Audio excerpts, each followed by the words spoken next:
Watch the Emmy Award-winning Action News here on Channel 13. This is the enthusiasm, and these are the celebrations, the faces, the mascots, and the uniforms that each fall define college football. But today, the focus and emotion of college football is centered in Huntington, West Virginia for a national championship showdown repeat, matching Marshall University and defending champions Youngstown State. A year ago, Michael Payton and Marshall were poised for the jump to #1. The Penguins were 11 points down after 3 quarters, but a furious fourth quarter rally lifted Youngstown State to stardom. And Marshall has been smarting ever since. Today, the rematch. Youngstown State is pointing for #1 again. Against Marshall. Hi everybody, I'm Jim Nance and welcome to CBS Sports coverage of the national championship game for Division I AA. What a great scene we have for you today. Not only is it sold out, 5,000 standing room tickets have been sold for this game as these two schools geographically so close together, separated by only 350 miles. Here's the journey for Youngstown just across the state line to Huntington, which is also bordering the state of Kentucky. Youngstown State and Marshall, and my pleasure to be paired today with John Robinson, who just 15 years ago won the national championship for Southern Cal and went on to be a great coach with the Los Angeles Rams. John, how did these two teams make it back to the finals this year? Well, Jim, 90 teams started the season in September. 2 are left. The playoff is established with 16 teams. 6 teams qualify as conference champions, and 10 are at large. 3 playoff rounds so far, 1 more to go. Well, the defending champions, the Penguins of Youngstown State, what a ground attack they have. Well, their way to win is on the ground, giving the ball to their 2 tailbacks. Both have rushed for 1,000 yards, Tamron Smith and Darnell Clark. How about defensively and Dave Roberts? Well, I think he's one of the best players in the division, and he's going to have a chance to play in the NFL. He tackles well, he defends the pass well. He's a great punt returner also. Defending the pass today will be quite a chore for Dave Roberts in Youngstown because they go against the player that was the outstanding player in Division I AA football, quarterback Michael Payton of Marshall. Michael is an outstanding passer, the most valuable player in this division. They throw the ball a lot. That's their way to win. He throws the ball to Troy Brown, who's just been a great player this year in every way, running the ball back, catching the ball, and also to Mike Bartram, their tight end. It should be close. It should be explosive. We know the crowd will be electric. What a scene we have. And down on the sidelines, the third man of our announcing crew is Jim Gray, a repeat performer from last year's championship. Let's bring him on now. Here's Jim Gray. All right, thank you, Jim. Marshall's going to be without their kicker today, David Merrick. He was suspended this morning by head coach Jim Donnan because he violated team rules. What it is, Merrick missed practice on Thursday. Now, I spoke to Coach Donnan, and he told me that this decision is definitely going to hurt his team. However, there's a principle involved, and no individual is bigger than the team. Now, there's a twist of irony in this story because Merrick has attempted every field goal so far this year for Marshall. He's going to be replaced on the roster by his older brother, Willie Merrick. Now, if there's a bright spot in that, Merrick has never attempted a field goal, but he was the soccer team's leading scorer. Jim? Boy, what a game to come on and kick for the first time. Never attempting a field goal in his career, but here he is in the championship game. We'll watch Willie Merrick today. Marshall, by the way, won the toss and will receive as the Penguins are about to come out. 11-2-1 this year, but in the playoffs, victories against Villanova just as a year ago in the playoffs in the opening round, and then at the Citadel and at Northern Iowa last week.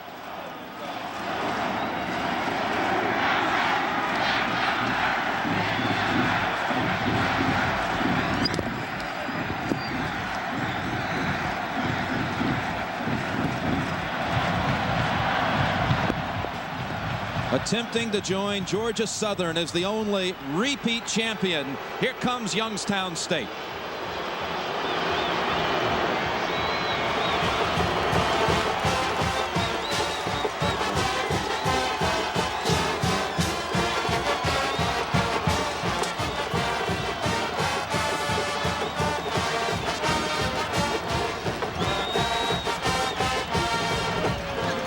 For the ovation. Michael Payton will lead the way for Marshall. There's Coach Jim Donnan on the left. victories in the playoffs over Eastern Kentucky, Middle Tennessee State, and last week, Delaware. They call him the Thundering Herd. Just listen.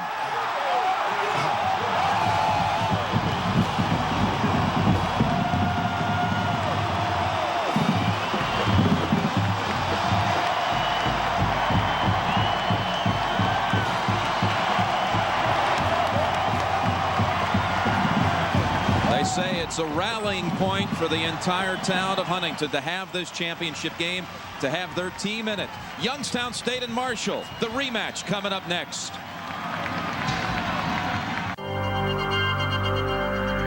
CBS Sports presents the 1992 NCAA Division I AA Football Championship. Today's game is sponsored by Coca-Cola Classic, you can't beat the real thing, and by Kellogg's, the best to you each morning. It's the first time ever that two teams in the final meet the following year. Youngstown State, again 11-2-1 on the year. Marshall 11-3, playing for the national championship. 51 degrees, partly cloudy. The winds at a breeze of 10 to 15. And Youngstown State with kicker Jeff Wilkins about to boot to Troy Brown. And boy, what a threat he is, Coach. Yeah, we're really excited about seeing him. Everybody here talks like he's the something very special, and he's going to handle the ball a lot today. Kickoff returns, punts. Mr. Everything, they call him. I don't know if this kick will make it to him. Yes, it will. Here's Brown from the 7 to start the championship. Brown twisting to the 25. Brian Coleman on the tackle. Michael Payton, the player of the year in Division I AA. Last year he said he was too hyped for this game. Had a hideous first half is how he described it. He wants to atone for that today. Here's his offensive line. Johnny McKee, you might see in short yardage situation in the backfield. Thomas, Woods, Ratliff, Deaton, and Bartram, a very good tight end. Orlando Hatchett and Pedro are the running backs. Troy Brown and Will Brown are the targets for this man, Michael Payton. Play action fake, and Payton will scramble with it. A hard-earned 4 yards bumped out by Malcolm Everett. Demario Ridgway was in on the quarterback, applying pressure. Here's the leader of that Youngstown State defense, Dave Roberts, the All-America. On the line, Ridgway, who was in on the quarterback on that first play. David Quick, Chris Vecchione. Coleman made the tackle on the kickoff. Jeff Powers is their top sack man. Lee and Evans are the other linebackers in the secondary. Smith and Brown, Everett and Roberts. Second down and 6. Payton rifling long and overthrowing Bartram, his tight end. Everett had the coverage. One of the things, Jim, that I think Youngstown State is going to do is make Mike Payton be patient today. Jim Tressel talked to us before the game and said, we've got to make this guy throw the ball short to beat us. That time Mike Payton looked a little bit impatient, trying to get the big play down to the middle to his big tight end. Jim Tressel on one side. This is Jim Donnan, the Marshall coach. Former assistant at Oklahoma, where he was the offensive coordinator for 5 years. 3rd and 6 for the Thundering Herd.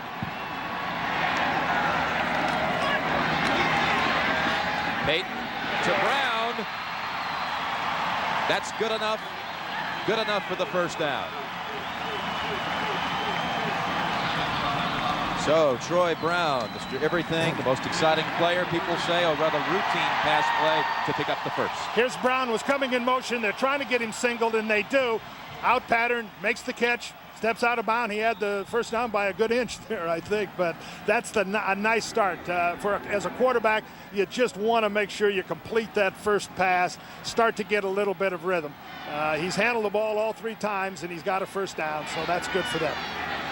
So with the new set of downs from the 36. Orlando Hatchett slashing up to the 45 for a gain of about 8. That's his first carry for a couple of weeks now. He got a concussion couple of weeks ago and has been out, and so now they're starting to establish the things that they want to do in the football game. I think we're going to see a wide-open offensive show from this football team. If they can mix the run in with the pass, then they're doing the things the way they want to. Hatchet goes out. Kurt, another cut. An extra tight end is in. He's shifting to the right side on 2nd and 2. We'll run it that way. Glenn Pedro with the first down near the 50. Got a lead block from All-America right guard Phil Ratliff. And there was a big hole there. We're going to see the end zone shot of it. Watch the hole develop in the front. Ratliff does a great job. He's got his man. He's keeping him, and then the ball goes right up the middle. If they can get that kind of blocking from Ratliff, they've got something going down the middle. Terrific block by number 56. A repeat All-America, Phil Ratliff leading the way for that man, Glenn Pedro. 1st and 10. Pedro's the single back.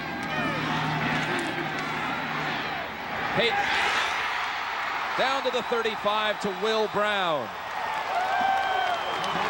A gain of 15.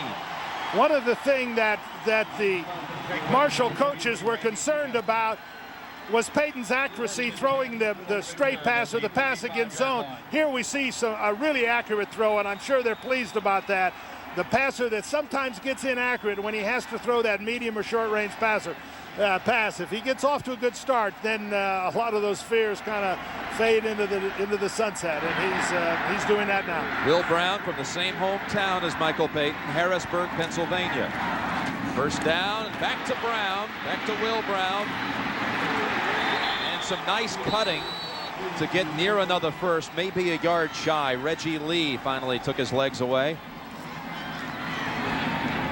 Marshall averaging, Coach, over 40 points per game.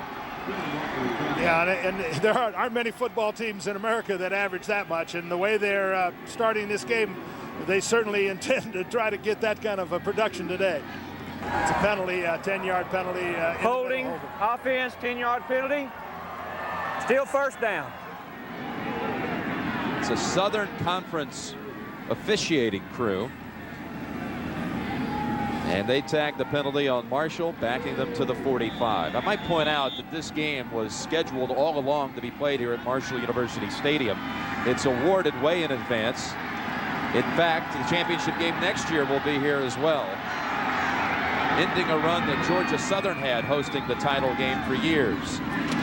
Here's running play to Pedro. And hit by Jeff Powers for a loss on the play. They tried to go outside that time and just couldn't block Powers.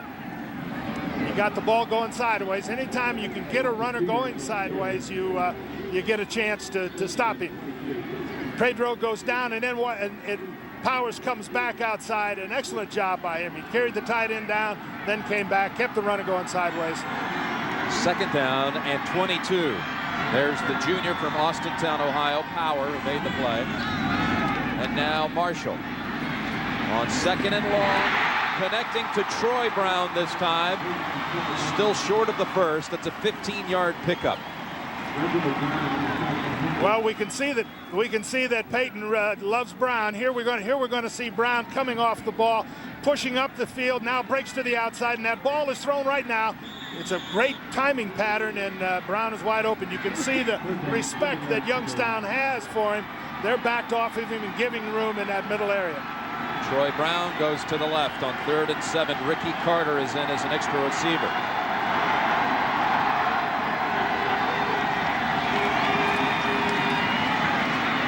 Peyton to Bartram. That ball looked like it was deflected at the line. It still got to the tight end for a first down. I've been really impressed with this young man. I think he has a real future in this game. He's about 6'4". Here we get in a look at Mike Peyton looking for him all the way. He's got his eyes on him, and he's going to find him. The ball looked like it got tipped a little bit, Jim. They're ruling they it call incomplete. That incomplete. Oh.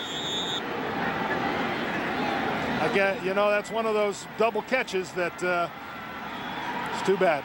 Demario Ridgway did get a hand on it on the line, the defensive lineman for Youngstown State on 4th and 7. They're going for it. 4th down play, won't get the pass away. A sack. Well, we could see the effect of the suspension of the field goal kicker right off the bat. 3rd down or 4th down around the 30. May have been a good field goal chance, but they felt with the new kicker they just couldn't go from there. They went for it and didn't get it. That was a sack by David Birch. And Youngstown State will take over. Here comes quarterback Nick Cochran. A senior, started his career at Ohio State. Ended up transferring, set behind the last 2 years quarterback Ray Isaac. Now he's the starter and has done an outstanding job with Miller, Cortez, Samarone on the line. From the shotgun, quarterback draw. And Cochran lost the football at the tail end of it, but they rule him down at the 42. Gain of about 3. William King hit him. Did that formation surprise you, John? That's what you do in a championship game. Say, well, we're going to fool these guys. We're going to let the quarterback run the first play. Then the tailback gets it the next 47 times in a row. Well, what a pair of tailbacks they have with Darnell Clark. He rushed for over 1,000. And Tamron Smith rushed for over 1,300 yards this year. Clark is in the game now. The fullback is Ryan Wood on 2nd and 7. Clark stuffed, maybe a loss. William King makes the play for the 2nd down in a row. William King is kind of a nickel linebacker that plays all the time. He always plays on the weak side. That time we saw him blitzing and blitz right into the play. He's a little guy, but boy, do they think he's an outstanding player. It'll be 3rd and 8 for Youngstown, with Clark and Smith in the backfield at the same time.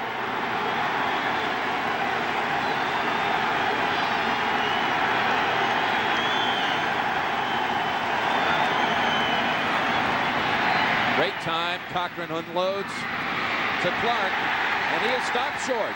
Stopped short by Charles McGregor. Only one man out there defending, and McGregor made the tackle to force the Penguins to punt. Jeff Wilkins, who punted 22 times this year, will punt instead of Larry Bucciarelli.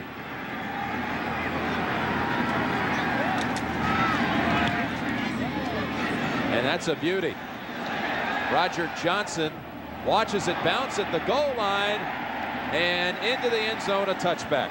Almost down at the 1. Dave Roberts was trying to chase it at the goal line. But when we come back, Marshall will have it for the 2nd time, starting at its own 20-yard line. Jim Nance, John Robinson, and Jim Gray back with you in Huntington, West Virginia. We are Marshall, is what they're saying across the way. And Michael Payton and Marshall have it 1st and 10 from their own 20. Scoreless in the 1st quarter. Quickly to Brown, and he is hammered. He is hammered by Andre Mason right after the catch. They say Mason is maybe their best cover guy. Pretty outstanding that time, John. Well, this is one of the things cornerbacks, they blitzed, they saw the blitz, they got the ball out fast, and there's nobody out there to help them. When you're playing man coverage, you've got to come up and make those kind of tackles. They talk about corners having to cover, but boy, they sure got a tackle too. He did a really nice job there. They give him 5 yards on the play. 2nd down and 5. Hatchett is the lone back. Payton gets away and has the 1st down. Picked up about 6. Leon Jones grabbed him by the ankles. Jim, we can begin to see why Payton is the MVP of this division of football. He's thrown the ball in a sharp manner, and to watch him just use his athletic ability. Here comes a blitz again. He doesn't have what he wants. Now he starts to scramble, and look at the power. He runs right through a tackler. Now he's off. Now he's got the 1st down. That's a nice job. He's handled the ball just about every time, and I'm sure he feels confident about his performance so far. 1st and 10. Glenn Pedro hit by Jones again. Leon Jones with the tackle, but about 6 yards on that run. This is a defense that held Northern Iowa last week to only 7 points. Northern Iowa had been averaging 31. And they've come on late in the year. You know, they struggled early and have improved from about week 8 on now. And I think they feel pretty confident about their group, and they seem willing to come after the Marshall quarterback. 2nd down and 4. Hatchett. First down to the 47. Orlando Hatchett, a senior from Canton, Ohio. Here we get a look at the draw play. It's a draw lead. Hatchett just waits, gets the ball, lets the blocking develop, gets up the field. I'm impressed with this offense and the quickness that it seems to have. They seem to have a purpose about them. They seem to be very quick in their execution. They've been impressive so far to me. They seem to know exactly what they want to do. Here we see them with the fullback, Mike Bartram.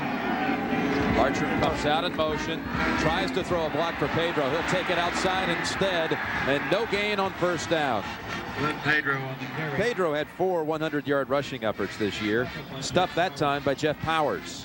Again, they got him going sideways, and then with this kind of an offense, the toughest thing running-wise is to get the ball outside. You don't have a good lead block type of circumstance, so that if you get the tailback, any kind of runner going sideways, you usually get him for a small gain or a loss. You surprised at all what Marshall's doing offensively so far? No, not really. I think they're getting the ball to Brown. They are mixing it up. They want to run the football, and of course they want the quarterback to have it around. 2nd and 10. Run it again with Pedro. Ooh, what a stick. At the 50-yard line by Alfred Hill III. Alfred Hill had a big sack in the 4th quarter last year in the championship game, and that big rally. With draw plays, if the linebackers don't drop too much, they have a great shot to get up and make that kind of hit on a linebacker. The problem is that when you don't drop, then those receivers are able to operate in behind you. So they're trying to by running a lot of draws, put those linebackers that have to zone drop into a dilemma. 3rd and 7. Marshall has driven into Youngstown territory once. Looking for it again, and incomplete, intended for Bartram. Well, that was one of those plays, Jim, where they tried to run a bootleg, and all Marshall did is drop 7 or 8 guys back off and just stood there and played zone. And it's hard to find a guy when you're running laterally like that against the zone pass defense if you don't make a good play action fake in the bootleg. He just didn't have anybody, and they have to punt.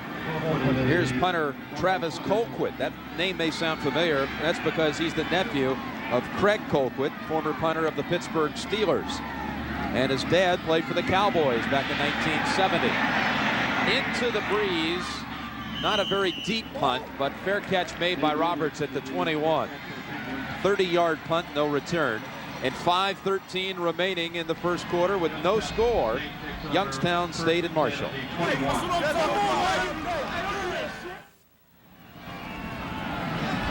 Welcome back to Huntington, where there is no score in the first quarter. Now there's a guy who would really like to be here today, but he's kind of busy. That's Eddie DeBartolo Jr. of the San Francisco 49ers. In fact, his team's going to play later on here on CBS against Tampa Bay. Well, he's from Youngstown, Ohio, and he sent to the team a telegram with his best wishes. So Eddie's got 2 teams playing today. Jim? He does indeed, as the Penguins complete the pass to Ryan Wood, doubled up by William King and Charles McGregor. Yeah, it's a doubleheader day for DeBartolo. We have the 49ers in Tampa Bay. It's nice the way Jim Gray sets us up for the promo. That's right. Coming up after this game, we'll have the Bucks and the 49ers. Well, anybody from Youngstown's got their eye glued to this television today if they're not here, and I'm sure Eddie's the same. 2nd down and 7, and Clark is the tailback. They're lined up in the I, and they run the option. Cochran keeps. Nice effort for a first down. This is a tough kid, this quarterback, Nick Cochran. In fact, when we met him for the first time yesterday, Coach, you didn't think he was the quarterback. Well, he looks like a linebacker, and he acts like a linebacker, and I think would like to be a linebacker. He's done a great job of leading this team this year. He said, "You don't look like a quarterback." He said, "That's because I'm not a lover, I'm a fighter." Look at that face. Now that's a linebacker, isn't it, Jim? That's not a quarterback, but he does play quarterback very well, as we just saw. He rolled out and ran for a first down. Their first down of the game. Cameron Smith for about 3 is all. Hit by a whole wave of Marshall defenders. Well, that's what Youngstown is going to have to do now. They're going to have to control this game with their inside runs. Cameron Smith is the inside runner. He's a physical, stocky guy, as we see. He's coming off the field, and there goes Clark back in for him. Look at those legs now. That's a guy. It's pretty hard to get your arms around that guy. And he's the power runner. He's in at fullback now, so now this is when we're liable to see him with the ball when he's playing fullback. 2nd down and 7, 3:28 to go in a scoreless first quarter. Clark ridden down about 4 yards short of the first, maybe 3. Tackle by Shannon King. Here's that pair of Penguins you were talking about. Yep, and they have done a great job. There aren't a lot of people that have a 1,000-yard runner, let alone 2.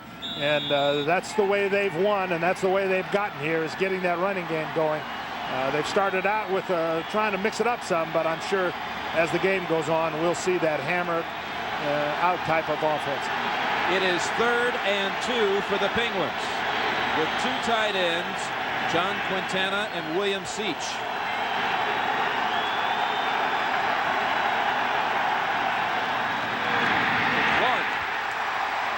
Did not get it. Hit again by Shannon King.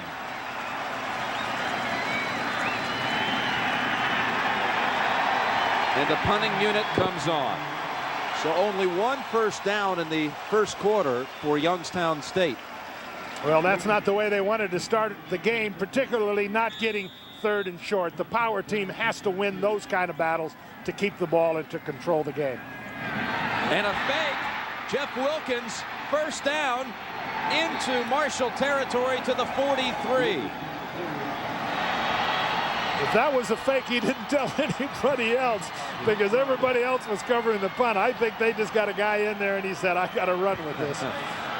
Let's see what it looks like here. That's either the best fake or I don't know. I think he felt the pressure coming in, sure and he did. tucked it in. I think he would have gotten the punt away okay, but felt the heat of 2 on rushers and ran with it for 9 yards for a first down. Said, you got to give me the ball more times. Heck, I'd make 9 yards every time you give me the ball. And he's talking to Bucciarelli, the first team punter. And what are you doing? Everybody's wanting to know, hey, what are you doing? Well, what he did is he picked up a first down. Yeah, get off my back, guys. I'm all right. But I'm sure, you know what happens as a punter, you have to keep your eye and your mind on what you're doing. And if you take a glance up and see those people, then everything gets out of rhythm, and that's look like what's going to happen. He's getting advice from the veteran there. I think Bucciarelli will be back in there next time. Bucciarelli's a part-time fireman, and he'll put out the fire on the punting team next time. There's a fine young coach, Jim Tressel, recently turned 40. And he won the championship a year ago, looking to repeat. We're scoreless in the opening quarter.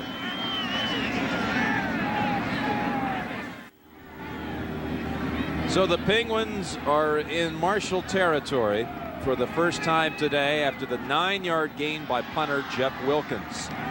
Gives them a new set of downs. This kid Cochran was a fine basketball player. Offered scholarships to Southern Cal, Illinois, Illinois State, and Bradley. Good athlete. Under center, he hands off to Cameron Smith, and only about 3 yards. William King, he's been in on a lot of plays so He really far. is. He's a very quick football player, very short. I'm sure his idol is the linebacker Mills from the New Orleans Saints, who's about the same height, about 5'9" or 5'10". But it's very quick and attacks the ball carrier. Made that stop for a short gain. He has 6 tackles already. 2nd down and 7. Clark, a loss of 2. Donahue Stevenson got to him first. He was a middle linebacker at Marshall for 2 years, then they moved him to the outside. Well, the going is a little tougher for Youngstown running the football. They really haven't established any kind of power run yet that has been sustaining for them. They've mixed their offense. They've come to some draws and tried to throw the football. Their best run was the quarterback Cochran on an option play. So we may begin to see more of that. 3rd and 9, and Troy Brown, the great receiver, is in on defense. We've said he's Mr. Everything. He'll defend the pass. And the pass is hurried by William King as Cochran had to throw it away. King was in his face. Well, they were looking for the screen pass, and somebody went right out and covered the screen man, and Cochran had nothing else to do but to throw it out of bounds and punt the ball and play defense. Well, Jeff Wilkins keeps his part-time job as punter, full-time place kicker. Jim, I think he's going to punt it this time. Well, he's averaging 9 yards a rush. Maybe not. His head was straight down all the time on that one. And again into the end zone, so they'll bring it out to the 20. 34 seconds to go in the first quarter. Coach Jim Donnan, North Carolina State graduate, quarterback. In fact, 25 years ago this week, he was the most valuable player in the Liberty Bowl. He led North Carolina State to a victory over Georgia down in Memphis, Tennessee. An assistant not only with the Wolfpack, but Florida State, North Carolina, Kansas State, Missouri, and Oklahoma for 5 years, where he was the offensive coordinator until he took the head coaching job here 2.5 years ago. And Pedro for little room on what might be the final play of the first quarter. Jeff Powers with the tackle. This game is starting out similar to last year's game, where they only put 3 points on the board in the first half, and then things broke open as the game moved on into the third quarter. Peyton will get some extra time with the coach as they change ends. And the first quarter complete. Marshall twice penetrated Youngstown State territory. The Penguins were once in the thundering herd into the field, but no points. Scoreless at the end of the first quarter, and we'll return to Huntington after this message and a word from your local station.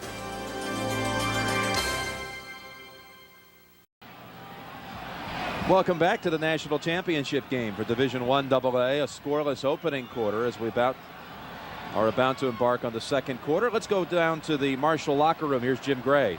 Okay, Jim, we always talk about bulletin board material. Well, there's been one thing on the bulletin board here in the Marshall locker room all year long. It says, Penguins quiet the Thunder. Well, since August the 2nd, when this team came back, that's last year's headline of the disappointment of last year's game. Well, Jim Donnan told his team before they went out on the field, take one last look at this headline, because none of us want to relive that pain. Jim? It has been a painful reminder, and they can make up for it today. Marshall starting the second quarter from its 22-yard line, 2nd down and 8. Peyton's pass deflected and almost intercepted. Intended for Orlando Hatchett out of the backfield. Reggie Brown broke it up.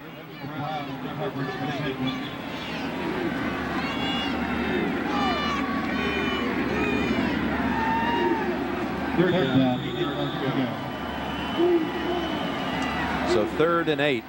And Michael Peyton, who again described last year's championship game performance where he threw for 363 yards and 2 touchdowns. A hideous first half and too hyped early.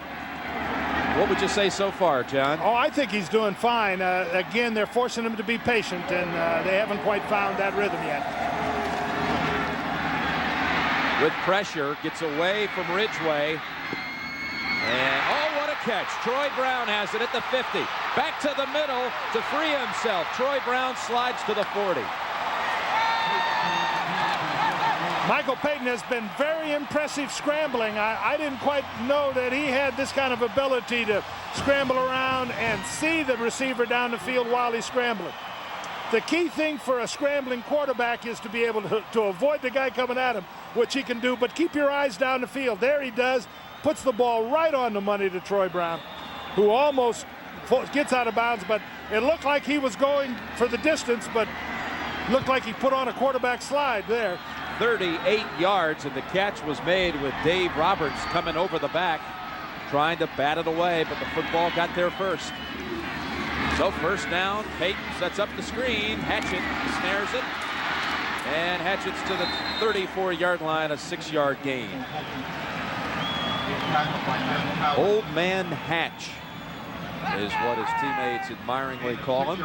23-year-old Orlando Hatchett, 4th all-time rusher at Marshall. At the luncheon, you got quite a rise out of that team when you talked about his receding hairline. Boy, he'll hear about that for a while. I promised him I wouldn't mention it on the air, and well, I didn't. I didn't. I didn't promise. 2nd down and 4. And Pedro, good run for the first to the 26. Trevor Thomas threw a lead block. A little hurdle action for Pedro to pick up the first down. Look at the offensive line come off the football here. Pedro's a good inside runner. And again, this kind of offense needs to have runners that come straight ahead. That was an excellent job by the offensive line. This kind of offense, once they get a big play from the quarterback, get a big play from their wide receiver, Troy Brown, something starts to happen. You can start to feel it now, and I think everybody here starts to feel him come alive a little bit. First down from the 27.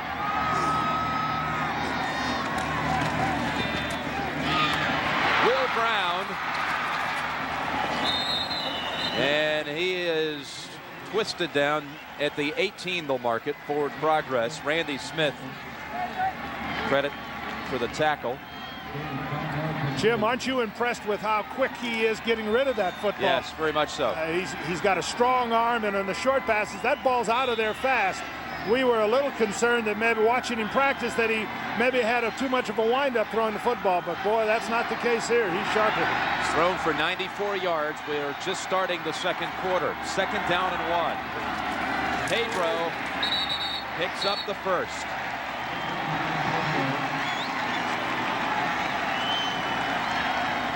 Well, that's the kind of mixture they want. Their offensive line is coming off the football really well. A team that throws a lot tends to have an offensive line that becomes a little bit passive, and it thinks of themselves as pass blockers. But this group, although good at pass blocking, is doing a fine job of coming off the football and opening the inside run for them. John, look at number 72, 330-pound Johnny McKee. If they get into a goal line situation, they may put him into the backfield. He rushed for 5 touchdowns this year, a la Fridge. Peyton on the scramble. Hill after him, throws into the end zone. Oh, what a knockaway. Good defensive move by Marcus Evans. And that was on the money again. That was going to be a touchdown. He seems to be able to run and see the receiver, which is a tremendous quality for an athletic quarterback, and put the ball on the money on the run. I've been quite impressed with Mike so far. He was going for Mike Bartram. And he had him in the back of the end zone, Jim, I think. Yeah, his 2-time All-Southern Conference tight end. Here's the 9th play of the drive for Marshall. 2nd down and 10. Hatchet. Down to the 8. We've talked about Bartram, how impressed we were with him. He's a very accomplished tight end, as a very accomplished receiver as a tight end, but he did a nice job that time of blocking. He's a big physical kid. We'll see him come in motion. Watch him here, number 19, come off and well, we're going to have to talk to him, be a little more impressive when we. That wasn't as good a block as I thought, but he did attack the man. Went a little low that time. 3rd down and 3. Pedro, I'm not so sure. David Birch got him at the line. Interesting call now. Again, the field goal, the decision to suspend their field goal kicker now is forcing Jim to make a decision, and I think he's going to go for it.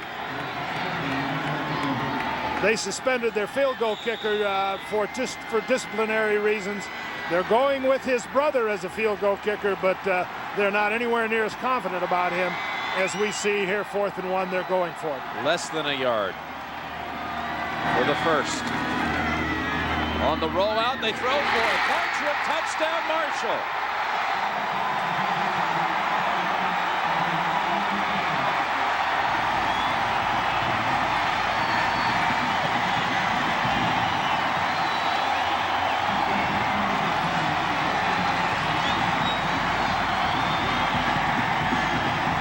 Bartram's 9th touchdown of the year, and for Michael Payton, his 30th touchdown pass. Here's Willie Merrick, their new place kicker. He did convert 2 of 2 point afters this year, and he drills this one. 7-0 Marshall.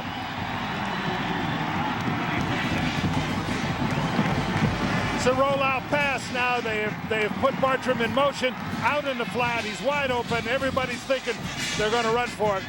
And he just walks into the end zone. Payton says, hey, I'm going now. A touchdown on a 4th down play. 7-0 Marshall in the 2nd quarter.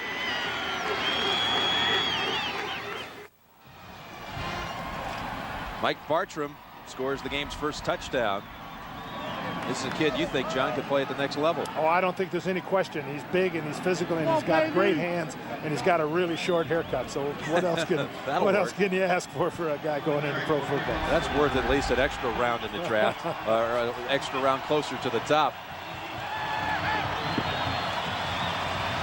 Back to receive, Dave Roberts and Malcolm Everett. Willie Merrick, leading scorer on the soccer team at Marshall.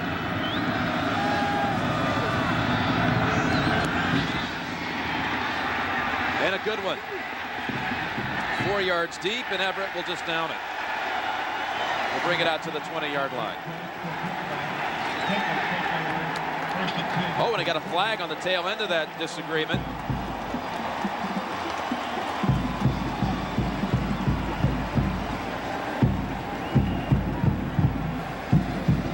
Personal foul will go against the Penguins. They'll have to start at their own 10-yard line.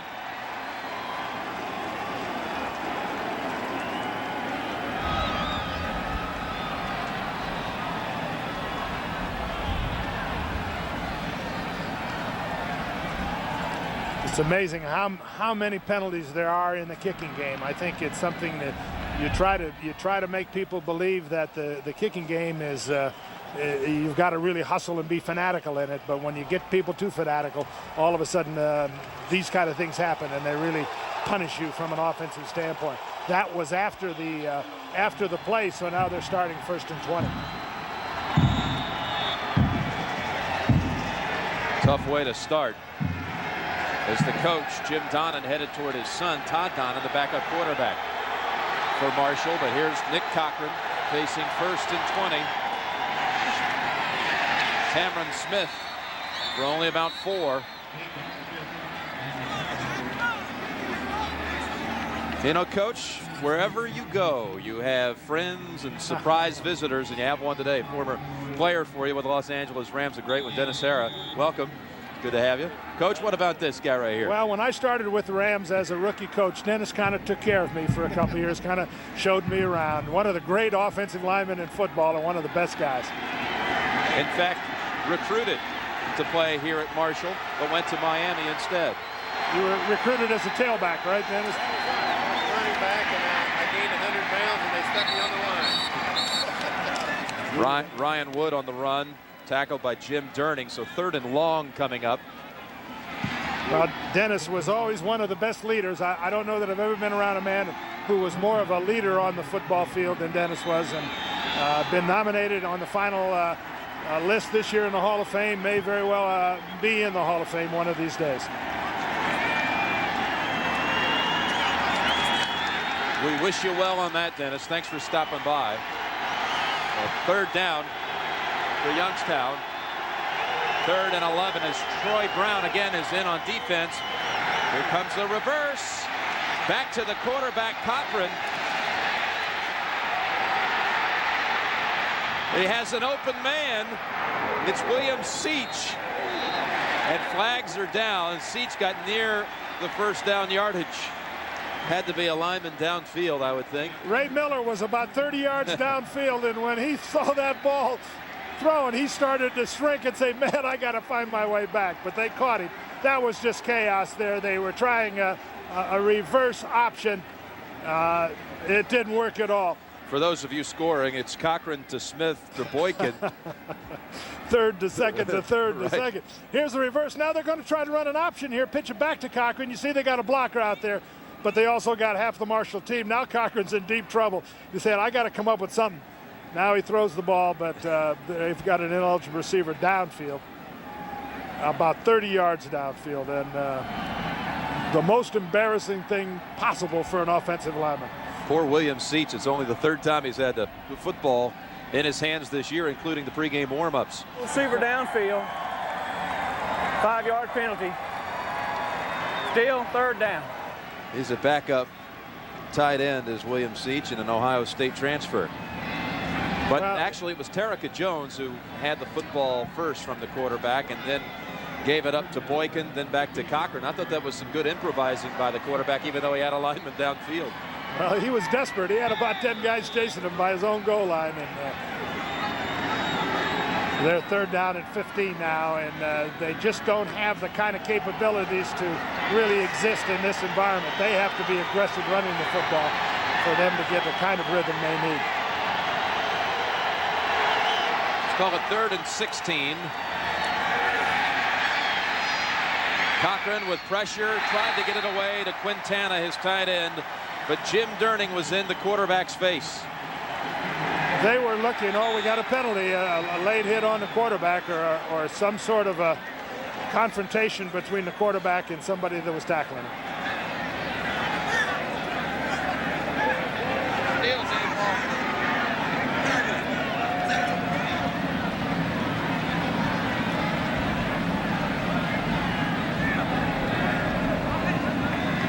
Oh, another. They'll slap each one of them with personal foul penalties. Durning and Chris Samarone, I'm sure. Have 2 dead ball fouls, personal fouls against the offense and the defense. All set. Going to be 4th down. That is one of the most worthless penalties in all of football. That you throw flags and it really doesn't mean anything. It really is. And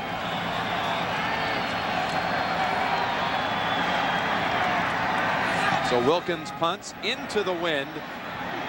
Fair catch called by Brown near the 50. 38-yard punt, a pretty good one into the wind for Jeff Wilkins. outstanding punt, really. And, you know, when the problems that he had just a few minutes ago, not being able to get a punt off, and now come back with a crucial punt deep in your own territory. Good job. 7-0 Marshall.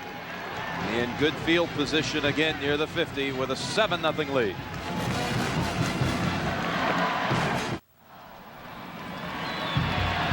Well, to summarize, Michael Payton has thrown for 100 yards and a touchdown pass to Mike Bartram. Marshall has 100 yards more total offense. And Darnell Clark of Youngstown State, we've just found out, has injured an ankle. It's 7-0 Marshall with 8:44 to go in the second quarter. We'll be getting an update from Jim Gray on that Clark injury. 1st and 10 from the 48.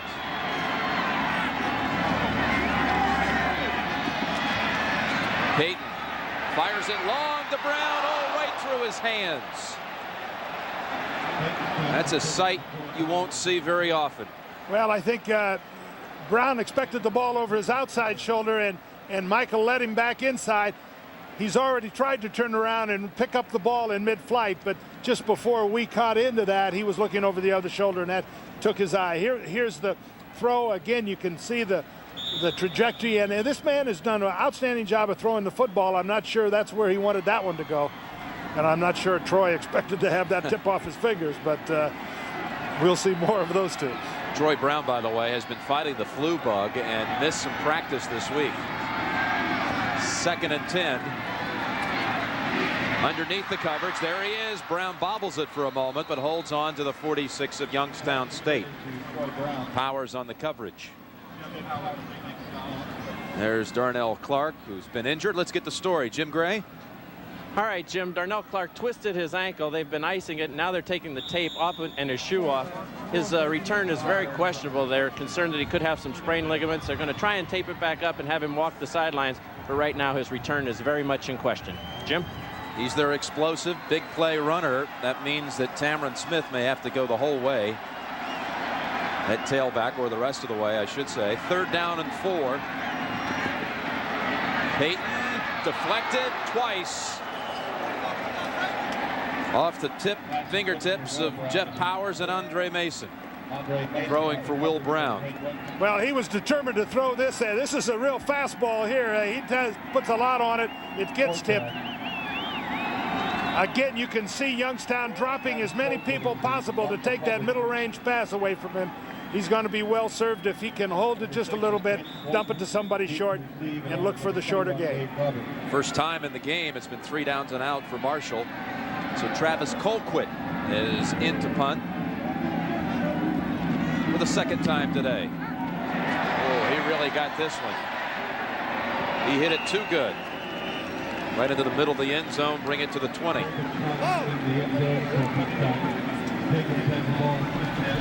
Midway through the 2nd quarter, a touchdown for Marshall University, the difference right now. Well, after this game, we'll be going back to Greg and Terry Bradshaw for the NFL Today. You'll hear from a familiar 49ers quarterback who was activated just yesterday, Joe Montana. That's next on the NFL Today, the last word before kickoff. Then the Niners in Tampa Bay this afternoon on CBS. John, what about Joe Montana being activated? What about George Seifert having Joe Montana as your backup quarterback? That's living pretty good. Oh, I think it's very important for the 49ers. If something happens to Steve Young, they're going in with, the greatest quarterback of all time. Ryan Wood with the run for about 5 yards. If something ever did happen to Steve Young, would you go past Steve Bono and bring in Joe Montana at playoff time? I think so. His experience in the playoff, the lift he would give to that football team. I'm sure he's rusty. And if Joe Montana rusty is a quarterback that everybody in the world would like to have. Yes, I think it's a big thing for the 49ers, psychologically as well as physically. Montana could, in fact, see action today. But the 49ers first must win to clinch the home field throughout the playoffs. On 2nd and 5, Tamron Smith for only about a yard. William King, chalk up another tackle for him. This is getting back to the Youngstown style of play. They've run the ball aggressively twice. They come up 3rd and a long 2, but that's pretty good for them. I think they're effective throwing the football in this down and distance. They've been early in this game 3rd and 10, 3rd and 12, which is not right for them. 3rd down and 3.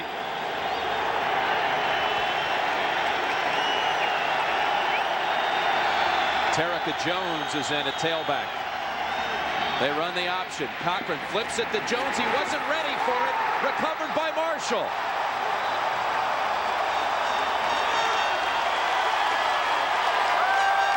Shannon Morrison with the recovery.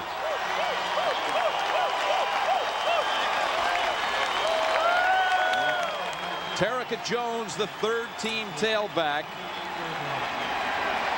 tried to take the pitch. I'm not sure he was ready for it, John. Here we're going to see the option. Look how far off the ball Cochran is. He's way in the backfield, and it becomes easy to defend it. And that play was going nowhere, and but to disaster, and that's what happened. Jim Tressel told us we can't give them any easy ones. They can score with a big play in a hurry. They've just given them a great opportunity as Glenn Pedro runs to the 25, a 3-yard run. There's Morrison, who made the recovery. Tackled by Jeff Powers. Well, that's the typical graphic of winning teams. When you get that positive turnover advantage, pretty hard for anybody to be beaten. And that stat is true in high school, college, pro football, and right now it favors Marshall. They've got a turnover and a chance to go in and get more points. 2nd and 7. 3 receivers in the game. They still run it with Pedro. Open room. And about a yard shy of the first. He needs to get to the 18. Pete Woods and Chris Deaton were blocking up the middle. Here we get a look at the draw play now. Look at the defensive lineman start up the field. Look at that hole, and look how well that offensive line of Marshall is reacting to things. They're coming up 3rd down and short. This might have been an opportunity for Big Johnny McGee in a tailback, but they're not going to use him here. 3rd and 1.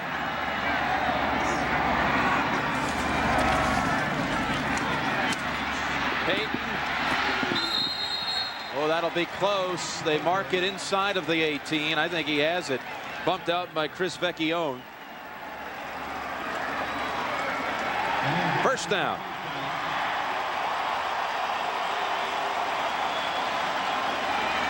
Michael Peyton shows us his strength as well as his athletic ability. He really doesn't have a lot going. He just runs right through that tackle. That's the 2nd or 3rd tackle he's broken. Lowers that shoulder like a running back and gets a 1st down for his team.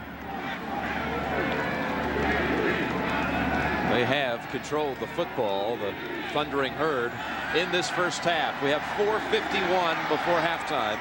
7-0. Thundering Herd looking for more. Hatchet on 1st down. Inside of the 10, it'll set up a goal-to-go situation. Hatchet is a very quick runner. He gets into the line right now and is through that hole in impressive fashion. Boy, they are sure controlling the line of scrimmage. Look at him come off the football. There's just excellent blocking, and the Youngstown defensive players are not coming off those blocks, and that's where the offensive dominance comes in the offensive line, when a lineman can get into his guy and keep the man blocked. Marshall is doing that now.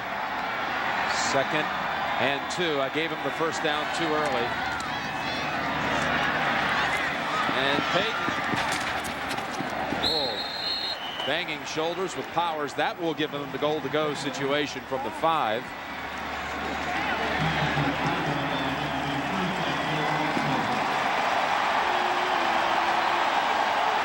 Listen to this hit. The contact between Peyton and Powers.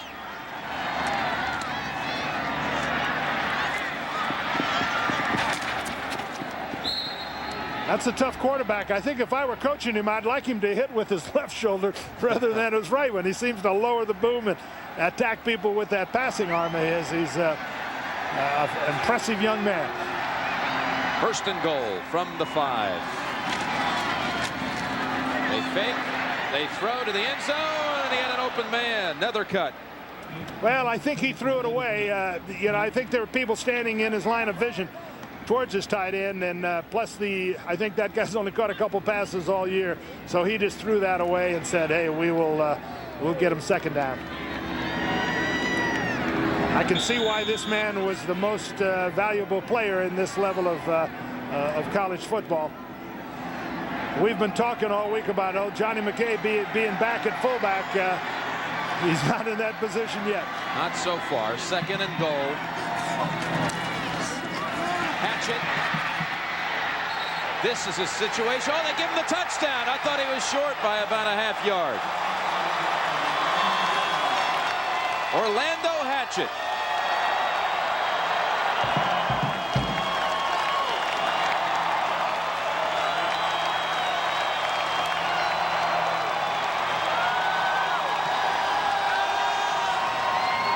Well, we may have talked about him being looking mature for his age, but he certainly has not lost any quickness. He is a very quick back and a very aggressive, and he slammed that baby home.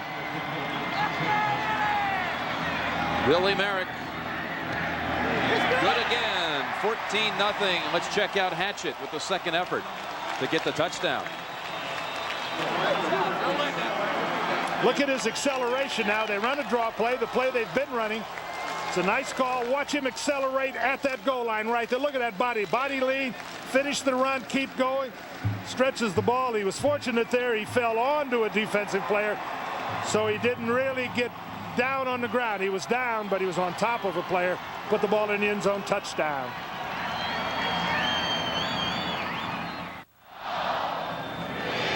Here we get a look at why this play's successful. Look at Ratliff here, the right guard. He's an All-American. Step down and get a block on the nose man, and then come on the linebacker. Both linebackers hesitate a little bit and give them the opportunity to run.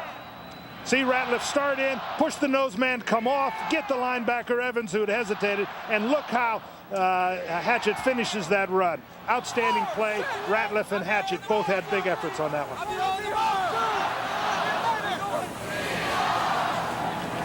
14-0. 3:30 remaining in the first half. You know, it's interesting. Last night, the Marshall team, just killing time, was taken to a local theater to see a movie to try to get pumped up for this championship game. Did they see Rambo, Rocky, Under Siege? No. How about Home Alone 2? Well, there's a lot of violence in Home Alone 2. Yeah, there is a little bit. But Home Alone 2. They must have said every time Joe Pesci came on that screen and say, those are the bad guys. Those are the Youngstown State guys.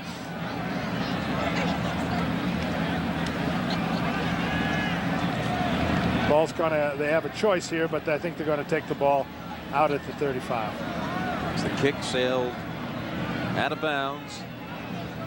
They'll mark it at the 35. So that's a break for Youngstown State.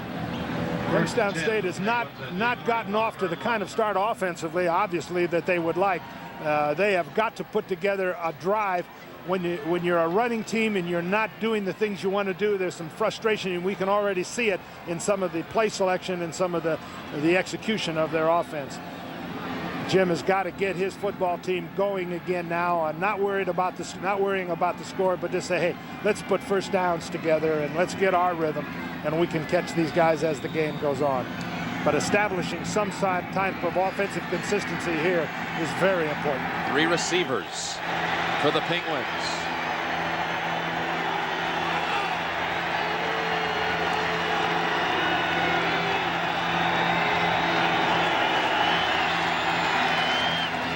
Smith, a tough 5 yards inside. Brian Litton and William King made the tackle, and let's go down to Jim Gray. All right, Jim. Darnell Clark will not return. He tried to walk it off. They retaped his ankle. It's just too severe of a sprain, they're telling us. He's going to leave at halftime on crutches. He will not return today. Jim?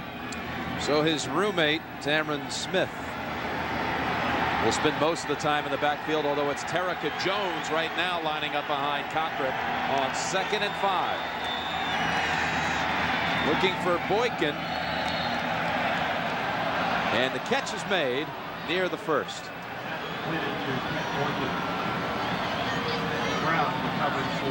Here we get a look at just a quick throw out to Boykin, who's covered.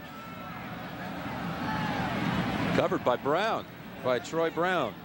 Brown, he earns a scholarship there. I wonder do you get 2 scholarships if you play both offense and defense? I don't know, but you know, he's really an enjoyable kid to talk to. He loves to play, and they certainly give him a chance to do a lot of things. They marked it just inches shy of the first.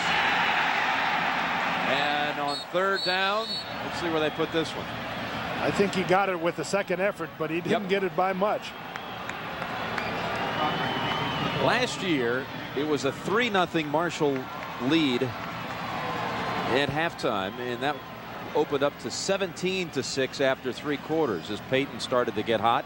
But in the final quarter, Youngstown threw away the running game, brought out the passing attack, threw for 150 yards in the final quarter, and scored 19 unanswered to win the championship. We're trailing 14-0 here in the second quarter. On 1st down here, they fire it. Don Swizzler into Marshall. Well, those are the kind of passes Cochran, I think, can be effective with. The quick throw we saw just before that, and the quick bootleg where he gets a chance to move a little bit and get the ball off. And that's the kind of passing game, if they can mix in a consistent running game, that they can get back in this ball game.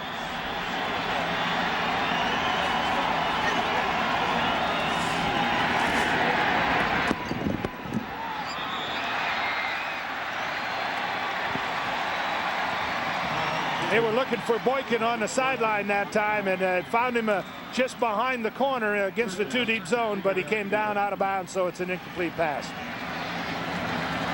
So it'll be 3rd and 3. 5-5 is what he's listed.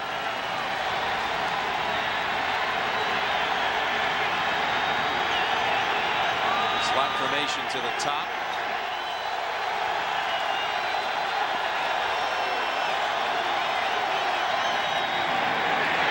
Oh no. Marshall's defense comes up big again. Jim Durning stuffing Tamron Smith. Well, they came with the blitz that time. They put the middle linebacker up on the line to give him basically a 7-man line. Look at it, they've got all the center and the guard covered. King comes in there and stunts, and I think destroys the blocking pattern. Dunning makes the play, gets to turn to the crowd and said, hey, I did it. And he did do it. They have to punt. Wilkins in again with 40 seconds before halftime. Kick it over the head of Brown. He just lets it sail toward the 10 and inside of the 10. So just prior to the half, 28 seconds to go. I don't expect Marshall will get fancy at this point, but at halftime, Greg Gumbel with the latest sports news and a feature that you really will want to stick around to watch. Story of the Marshall football team, 1970. Team that was lost in a plane crash November the 14th of 1970. It's one reason why this community is so into this game. They talk about it as being a release, not to forget about their heroes, the 75 who perished, but a chance for them to pay tribute to them in a way with a victory here in Huntington today. Certainly it has been fun for us to be a part of this this weekend. We've been here a couple of days, and these people are so enthusiastic about their team. And this team is really plays an important part in the community and are much loved. Jim Tressel's team will have to fight back from 14 down. Michael Payton and the Thundering Herd are halfway home with the score. Marshall 14, Youngstown State nothing. Halftime activities will continue after this message and a word from your local station. The 1992 NCAA Division I AA Football Championship is sponsored by the Heartbeat of America, Chevrolet, and your local Chevy dealer. Gillette and the revolutionary Gillette Sensor Shaving System. Gillette, the best a man can get. And by John Hancock Financial Services, real life, real answers.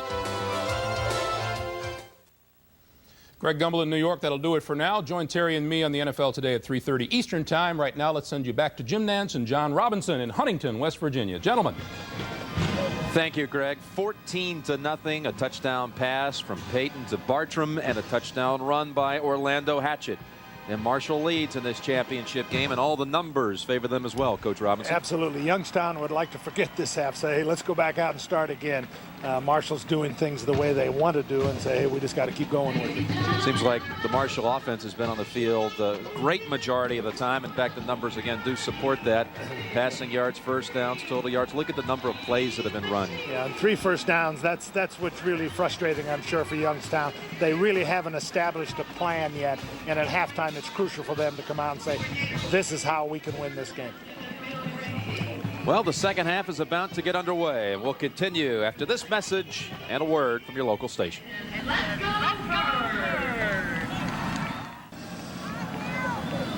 Jim Donnan and Marshall University, 30 minutes of football away from a national championship.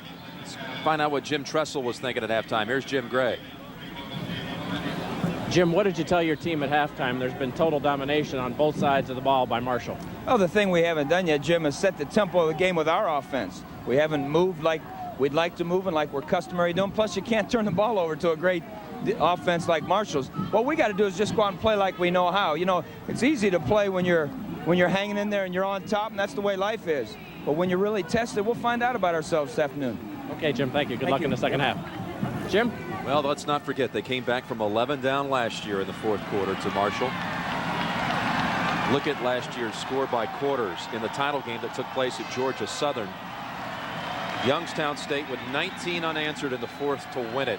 And Marshall played in the championship game in '87 out in Pocatello, Idaho against Northeast Louisiana and lost a 14-point lead in the second half, 43-42. Everett on the run back. Smashed before he gets to the 20. And a flag on the field. Chris Parker on the hit.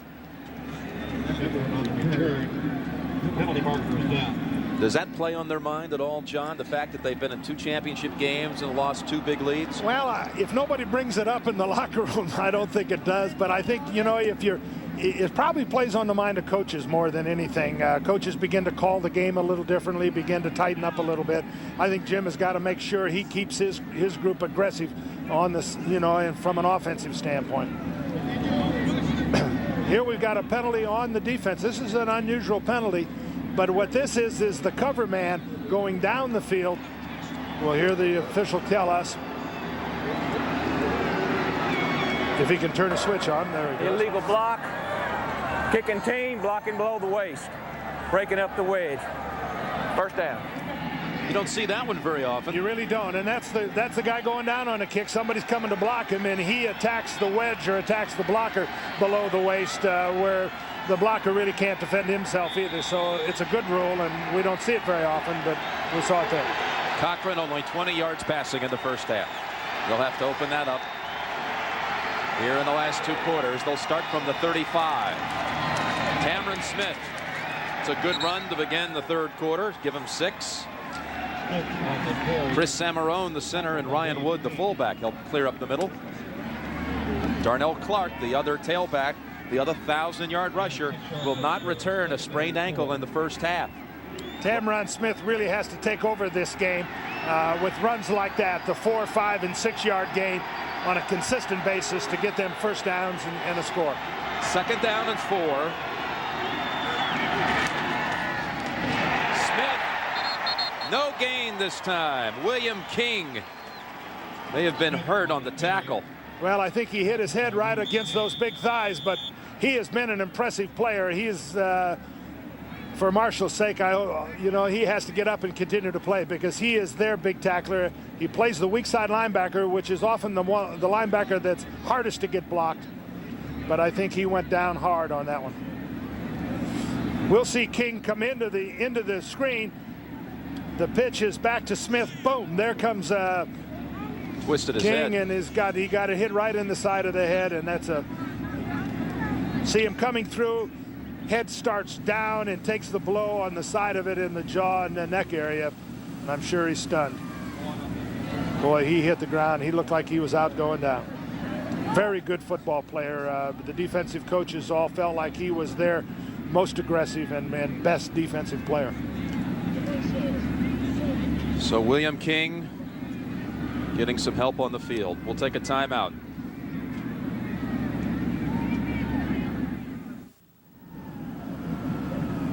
Silence has fallen on Marshall University Stadium as William King remains down on the field after getting his head twisted and turned while making a tackle. He's being lifted now onto a stretcher.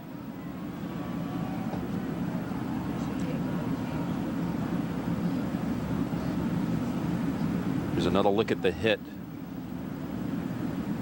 We see him come into the screen right here. He takes a blow right on the side in the jaw area, and he obviously was knocked out almost immediately. It's kind of a difficult thing to watch. You can see the blow. It looked like it was lower down in the chin and neck area. Doctors and trainers are all very well trained and are very conservative in their treatment in terms of this kind of an injury. This doesn't necessarily mean that he has a severe injury, but anytime you have a trauma to the head or neck like that, utmost precaution is taken. I think we all hope very much that as Jim Donan is there, you can just see the concern on his face.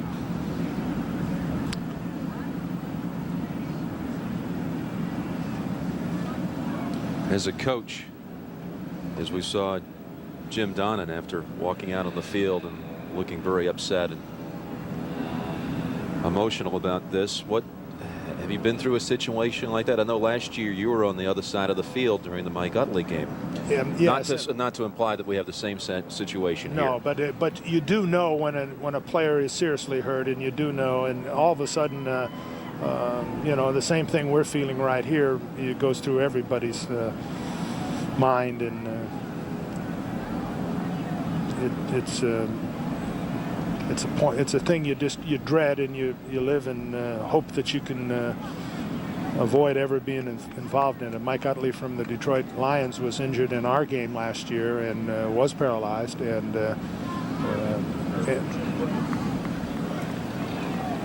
Jim Gray has an angle on it from the sidelines. Jim, what do you know?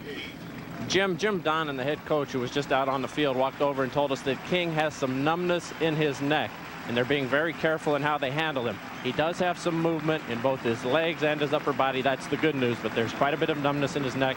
They're going to take him right now over to Cabell Huntington Hospital, where he'll be examined. Jim? Thank you, Jim. I would say that is some good news in that report. Absolutely. And you can see here how the treatment, they immobilize the neck area. You see his helmet remains on. They tape him there so the head does not move. And they will x-ray him that way, I believe, when they get him to the hospital.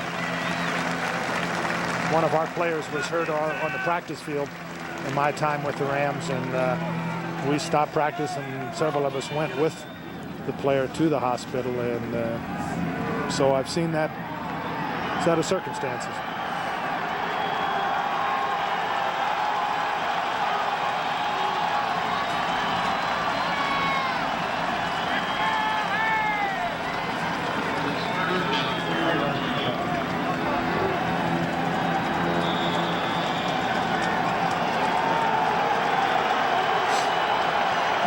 Somehow they all must regroup as William King heads to the hospital. Our thoughts are with him. 3rd and 4 situation.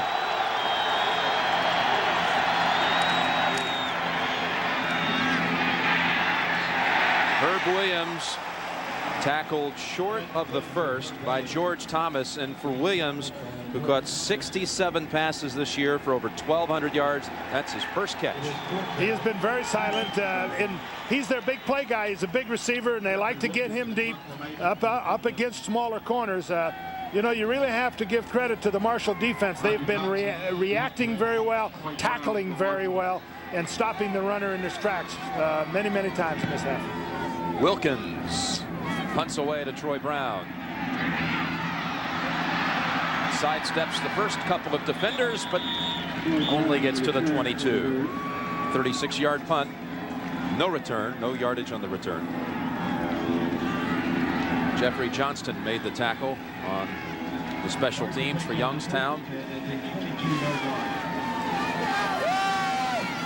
Well, the first series of the third quarter is always important for the team coming out as well as the team behind. They want to be in a place where they continue the momentum, continue to be aggressive. Another timeout on the field. Marshall will have the football for the first time in the second half with a 14-0 lead. Well, the excitement of this championship game has really been suppressed and taken away for the moment. Let's get a report again on William King. Here's Jim Gray. Okay, Jim, I'm with team doctor for Marshall, Dr. Clyde Haig, and he has just examined William King. What can you tell us? He's hurt his neck, but so far there's no sign of any paralysis or anything. We're just taking extra caution, sending him to the hospital, check x-rays and so forth. So far he's doing fine. How serious is that neck injury? If there's no fracture, it's not very serious. If there is a fracture, of course, that could be serious. Does have movement in his foot, his thighs, and his hands? Everything's working fine so far, yes. Thank you, Dr. Haig. Jim? All right, Jim, that's excellent news. Definitely. That's the best news of the day, and you know, it puts things in perspective. The people playing this game are far more important than the game itself. Always true. Sometimes we forget that. Marshall takes over from its 22-yard line. Pedro near the 30. The Marshall runners have been able to get up the field consistently in this ball game. The Marshall offensive line has stayed with their blocks throughout this game, and that, to me, is one of the things that surprised me a little bit. Youngstown offensive line was kind of thought of as being the more powerful, but today the edge has to go to Marshall in that area. 2nd down and 2. Hatchett with a quick burst for the first down. Bill Ratliff, the All-America guard, made another nice block.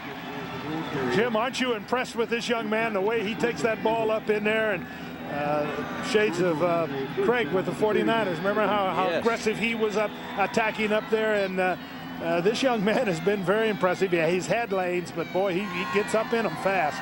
Once he gets past the line, he just glides. Hatchett goes out. Pedro is the single back on 1st and 10.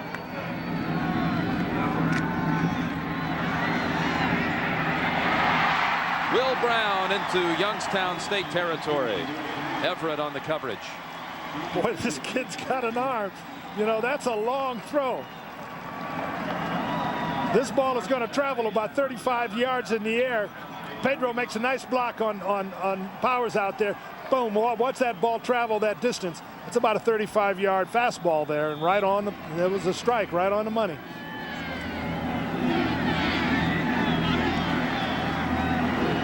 Peyton, a touchdown pass in the first half to Mike Bartram. New set of downs for the Penguins, 48. Throwing across his body, and Bartram should have had that one. I think he surprised Bartram with that a little bit. He did throw across his body and again put the ball on the money. Bartram just looked like he didn't expect it, and it got kind of back on his inside shoulder. It's a rollout, changing the protection a little bit. He's crowded. Bartram's there, and it's just in behind him, a little more behind him than we thought, and you know, a tough catch. But again, an inside receiver has to be able to control his body to make that catch. Speed isn't as an important a quality for a man catching the ball inside as balance. Giants surprising Kansas City 21-7 at halftime. 2nd and 10. Quick pass to Ricky Carter. He's a freshman and a walk-on from Lynchburg, Virginia. He replaced Will Brown in the lineup for 3 games when Brown went out in November with a separated shoulder, and caught 23 passes in 3 games, including a couple of touchdowns. So he's the future. Yeah, and he's earned himself a scholarship now, I'm sure. And you know, Marshall is doing everything they want to do. They're mixing up their offense. They're throwing to a variety of receivers. It's been a very positive offensive show for them throughout the game. Hatchett has the first down. Inside of the 30, Roberts gives chase and pushes him out of bounds.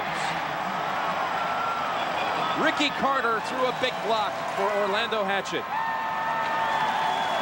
Has a 26-yard run.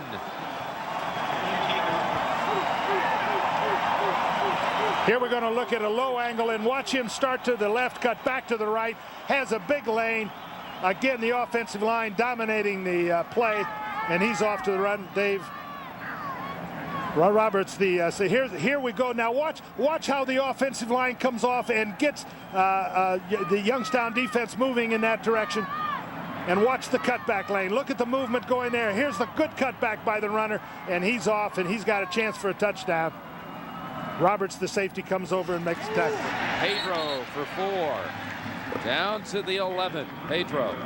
Hatchett now with 7 rushes for 73 yards and a touchdown. Well, he's been the key so far, and again, the offensive line really is what is doing it for Marshall, as we've said. Hatchett took the 3rd play of the year, 68 yards for a touchdown to kind of set the pace for the Thundering Herd, bringing them back to the championship game. They lead 14-0. 10:50 to go in the third quarter. 2nd and 6. Payton to Brown, and he's down at the 1. Will Brown. Troy Brown. Troy Brown, I thought he might get in. Tackled just shy of the goal line. Here again, we're going to watch Brown delay. Bartram runs deep, takes the linebackers with him. He catches it in front of it, and then just gets right past the linebacker Lee for what looked like it could have been a touchdown. He slipped down on the 1. We maybe get a chance to see Johnny McGee here at the. No, boy, we've been pushing for that, and that doesn't look like we're going to see it. We still have some time, maybe. 1st and goal. Pedro. He's over the top for a touchdown. Well, the way McGee is blocking in the line and the way those backs are running, I'd keep it just as they are doing it. They are really taking control of this football game.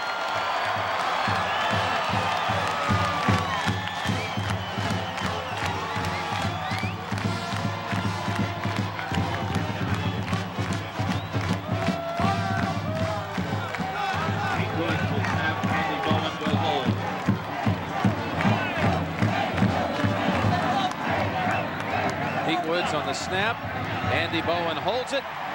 Willie Merrick kicks it through. 21-0. Marshall 21, Youngstown State. Here we get a look at the tailback just going over the top. The line gets momentum forward, and he lurches over everybody into the end zone. Here we get a look and see what Dave Roberts, the defensive safety, sees the play coming right at him. See the movement of the line, and then get up in the air, 2 hands on the football. Touchdown.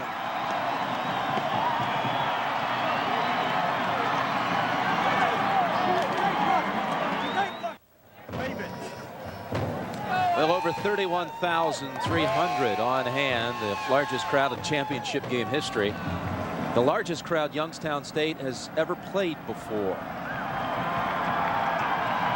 Sold out all the seats and almost 5,000 here, standing room. Only tickets sold. Michael Payton and the Thundering Herd engineering a 21-0 lead with 10:13 remaining in the third quarter.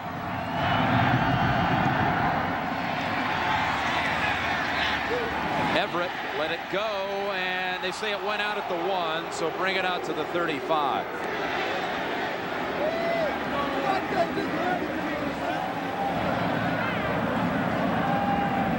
By the way, Marshall's largest crowd it's ever played before was this year at Missouri. They played Division 1A Missouri, lost 44-21 on the road before 40,000. Oh, look at the today total, 84 yards, almost 300 behind the season average. Well, down 21-0, more and more pressure is going on the quarterback, Cochran, and you know, a year ago they were in the same position, not quite this far down, but started throwing the football and went on to win. If they've been saving anything good, they better start now. They're down, and they need the lift of being able to make first downs. Play action. Cochran, he's had no time to throw today, and again he is sacked. Jim Durning gets credit for the sack. They've been putting pressure on him throughout the afternoon. Quarterback goes back now, and he fakes the draw. But when you're down 21-0, the secondary is willing to drop. People just get a little deeper, a little quicker. Pass rush is a little better. Harder to find people open, and he's sacked. Loss of 4. 2nd down and 14.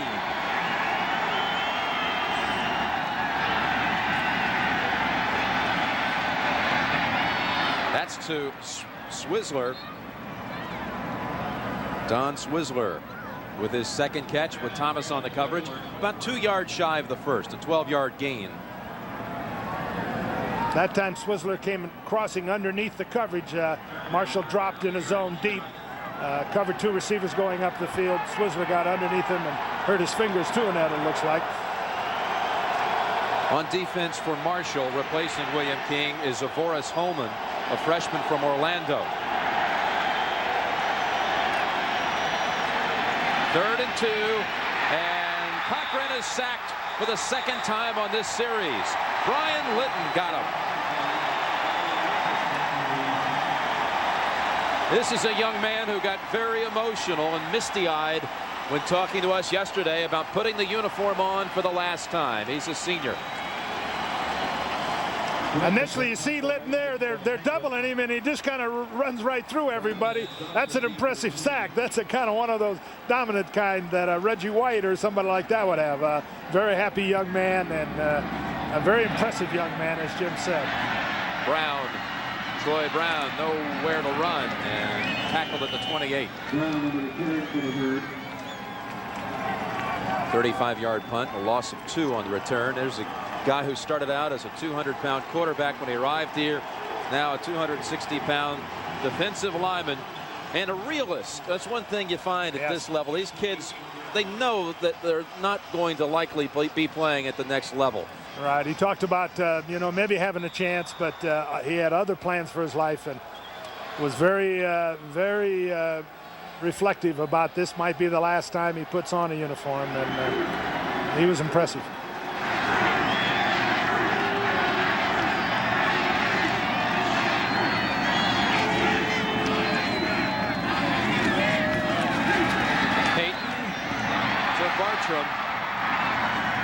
There is a flag on the field as Bartram goes out of bounds at the 39. You can really sense the rhythm that Marshall has offensively. They have had a great variety in their play selection. They had backfield in motion that time. Greg Briner's their offensive coordinator, who spent 3 or 4 years with the Colts as a quarterback coach there, and has brought a lot of those offensive ideas to this football team, and he's really got to go. Illegal procedure, offense, only 6 men on the line. Still 1st down. There's Greg Briner standing there, the look of a confident man. He's saying, hey, I got a lot of weapons and I'm using them. And look at the shirt he wore for you, John. Uh-oh. Yes. He that would get your attention. He was a quarterback at USC a couple of years before I got there, and has had an outstanding coaching career and has done really a great job. As you can see, this offense is imaginative. Look at that. That's what you call balance right there. 1st and 15. They fumble it, but recovered by Hatchett. Looked like they were a step off on the exchange. Hatchett was getting excited. He knew there's a hole up there. He wanted to get through it as fast as he can. Don't you get the feeling, Jim, that this guy really is very calm? You know, people talk to us about his last year's performance where he got too excited, but he's been every bit the calm leader, just great physical player, and just everything you would want in a quarterback. 2nd and 17. He's from Harrisburg, Pennsylvania. What a year for Harrisburg. With Dennis Green, the Vikings coach, that's his hometown, and Ricky Waters of the Niners. And he completes the pass on a bullet to Will Brown. One of the things when you play against zone defenses, quarterbacks have to be accurate and they have to throw the ball in the seams. You'll see here, watch him go back, sees his target. That ball is right in the seam between some defenders. You know, it's a pretty big seam. He was wide open, but he throws the ball low for a man in the zone. It's just a perfect pass. 4 catches for Will Brown. Peyton, as I mentioned, from Harrisburg. He played competitively in high school against Ricky Waters. Now the pass is intercepted. Here's the break. Everett has it for Youngstown State.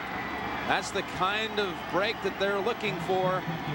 On 3rd and 3, the pass deflected by Jeff Powers, picked off by Malcolm Everett. We're going to get a blitz this time. He has to get rid of the ball fast. Powers is coming. You see him coming up the field. He's blocked, but there's the ball is tipped just enough to get Everett a chance to step in front and make a play. Chris Vecchione actually deflected it. Powers was putting pressure on the quarterback.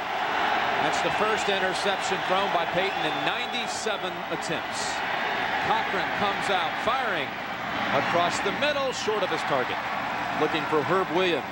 Yeah, Herb was going out for the traditional, I'll go out for a long one and throw it to me, but they double covered him, and Cochran wasn't looking at anybody else, and I think was fortunate he threw the ball low because it could have just as well been picked off there.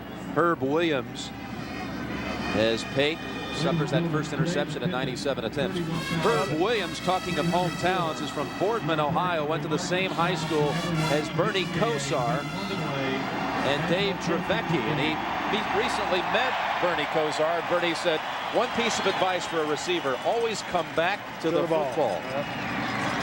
And you can believe that that's a quarterback saying that, because if they come back to the ball, if you throw it a little ball, if they come back and get it. Quarterbacks and coaches say, come back to the ball. Receivers say, hey, hit me deep, I got a touchdown.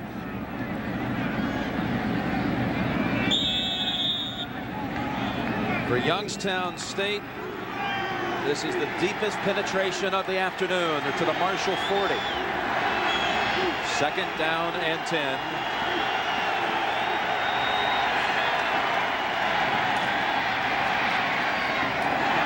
That pass was in on one hop to Tamron Smith. You can see Rick Cochran now is just trying to be confident, but you can see that he's worried. Things just aren't going the way that they would like them to go. They're 3rd down and 10, and you know, Jim, don't you get the feeling that they've got to make something happen here, or this game is going to slip away from them? On this series, absolutely. 3rd down, not very successful today. 3rd and 10 with 6:20 remaining, 3rd quarter, 21-0 Marshall.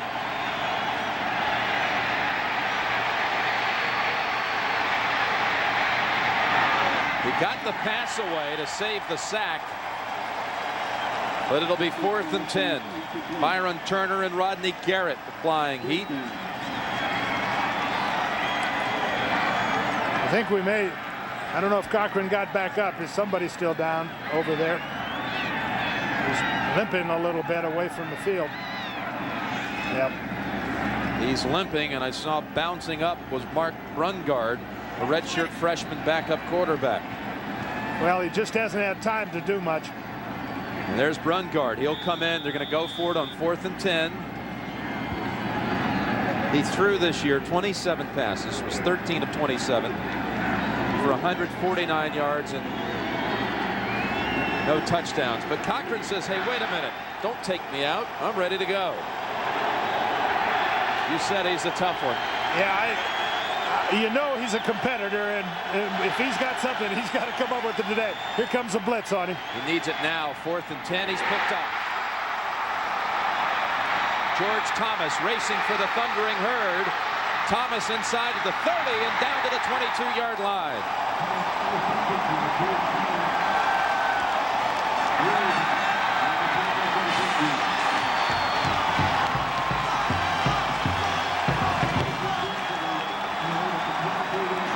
Fourth interception of the year for Thomas, a 52-yard return.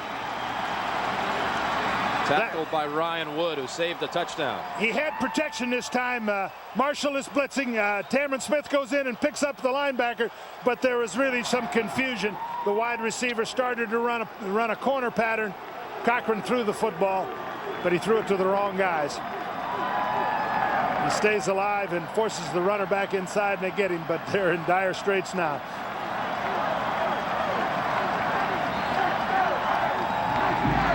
Second turnover. The first one was a fumble that set up the game's second touchdown.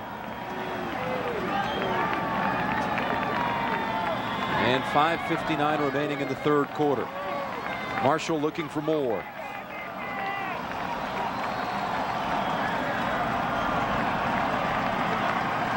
From the 22 of Youngstown.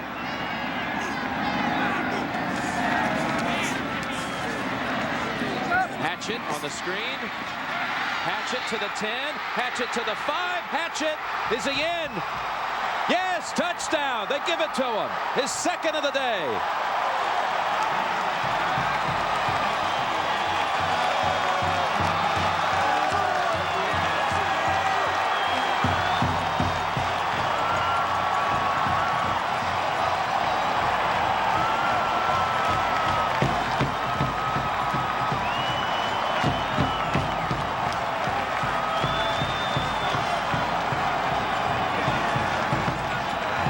Screen pass, perfectly set up, perfectly executed.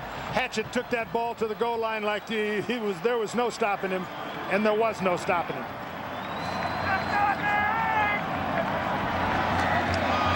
Merrick makes it 28-0. We're going to see great blocking. You see Bartram just go out of your screen. Watch Bartram come across.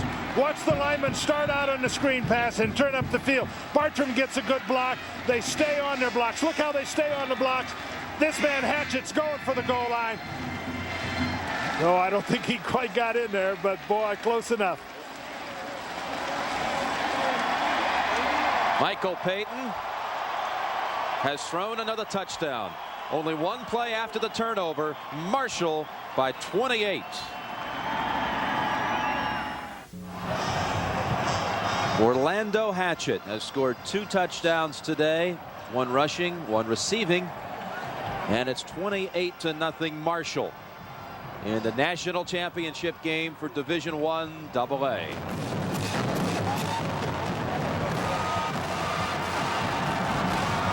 Following this game, the NFL Today is next. Greg Gumbel, Terry Bradshaw in New York.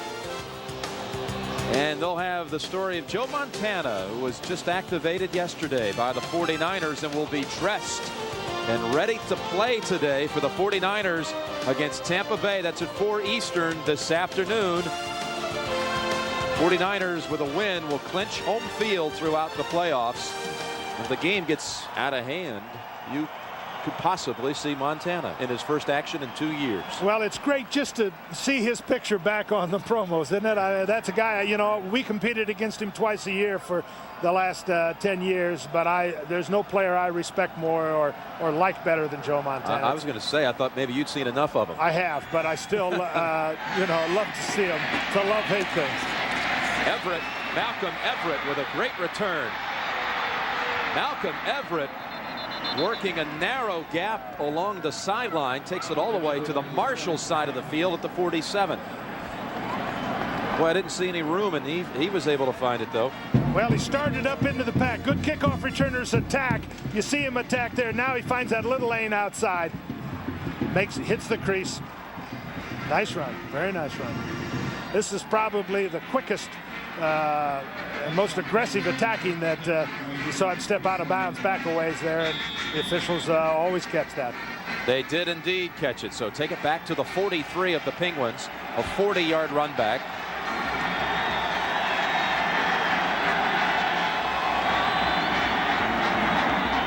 Cameron Smith, that'll take it to the Herd side of the field, only their 4th first down of the day. And let's get another report from Jim Gray. Jim? Well, Jim, a lot of people wonder what the big difference is between Division I and Division I 2A. Well, it's really just a numbers game in scholarships. 92 to 67 is the difference. But look at the difference on the scoreboard this year. Citadel, a Division I 2A team, twice beat major colleges. In fact, Jack Crow was fired after he lost in the first game to Citadel. You also see Youngstown State, they beat Iowa 28-20. So next time that you think that that's an inferior conference that's playing, you really ought to think again. Jim? There were some big victories this year, beating the big boys. And Jim Tressel and Youngstown State had one over Ohio University. Jim is just looking for something that he can do to spark his football team right now. They don't have any kind of rhythm. Putting 2 or 3 good plays together has been very hard for them. 2nd and 5. Cameron Smith. Ryan Wood had the previous carry during that report. Smith picks up 2. Stevenson on the tackle. It's so difficult for a team once they get out of their comfort zone. Here they're trying to snap the ball. They're trying to go without a no huddle, and this clearly is not the strength of the Youngstown team. But they find themselves in a place where they've got to try to do something to get this thing changed. 3rd and 4. Cochran. Oh, could have been caught that time. It's a little bit of a reach for Trent Boykin. But he could have had it for a first, so they'll have to go for it again. How telling those looks are. You can see Jim Tressel down there saying, man, anybody got an idea? You know, they're looking for help in the press box. You can see the frustration on his face. And the struggle is just trying to find something.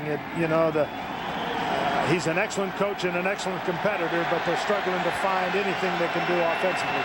They to move the ball. Yep, they threw an interception, John, on the last 4th down attempt.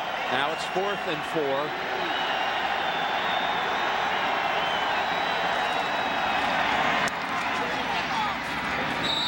Swizzler has it for the first down. So they'll move the chains, and that's their deepest penetration, the 30-yard line of Marshall. Here's a blitz coming. Cochran changes it. You see the blitz coming off the outside corner. Just backs up 2 steps, throws the ball accurately. First down.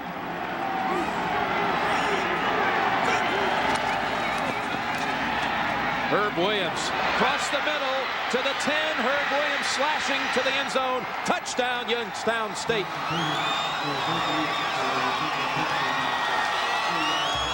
Well, again, that got him started. It's the short pass from Cochran. They're trying to find it before he has to let his protection defend too long. He's gotten the ball off, and now they got a chance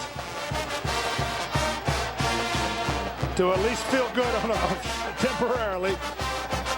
Might not be a bad place for an onside kick or some surprise in that element to try to get the momentum going a little bit. When you're behind in the other guy's stadium, you need something to quiet that crowd and to get your people feeling good. It might not be a bad place for an onside kick if they have if they could be effective with it. Steve Six will snap it to Bucciarelli. Wilkins, who was 49 for 50 this year, makes this one 28-7. Herb Williams told us he loved it across the middle, and he has scored for the 9th time this year. Here's just a quick 3-step drop. Herb goes up and gets it. The safety man, Johnson, overruns him. Got outside of him. He just turned up and put it in the end zone. He's a big physical guy. He's been quiet most of this game. Here we did a look at a 3-step drop. Again, the blitz is on. He just kind of threw a knuckleball at him, but he went up and got it. Found a lane and turned it up the field. He is a big physical kid. Did a nice job of putting that one in the end zone. And then give him the, well, you need 3 more before you can celebrate there. But we got to start anyway. I think it's over, man. I think it's over. This thing isn't over. You can hear the calls from the Youngstown side of the field.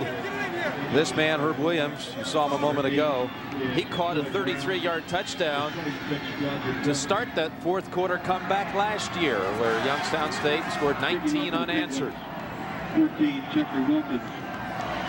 But here it's 28-7, 3:41 to go in the 3rd.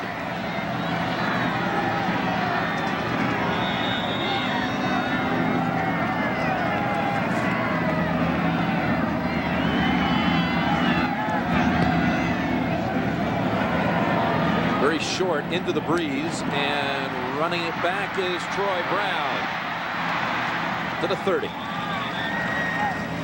Brown on the return. Derek Pixley on the hit. Vincent on the tackle for the Penguins. First and 10 for the return. This young man, as we say, certainly does a day's work. He got wrapped a little bit in the back, but he got up and went back to the huddle. So far today, we've seen him return a kickoff, return a punt, catch a big pass or 2, play defense. Michael Payton says he's the most exciting player in Division I AA football.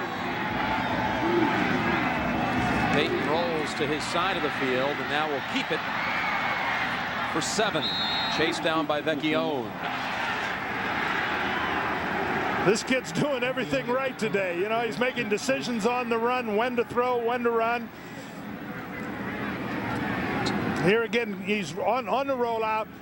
This is an extended opportunity for quarterbacks to try to read the field. One of the hard things is to continue to run and see down the field. He makes a last-minute decision, a good decision, 7-yard gain. So it's 2nd and 3. Hatchet. There's a slashing run to the 47. Good for the first. Well, Hatchett and Payton look like they would like to play 2 today if they could. You know, they just got that look in their eye, and they are being well supported by that offensive line. Every time a back goes into that line, there are lanes. Back finds him, he can get through, and they are sustaining their blocks.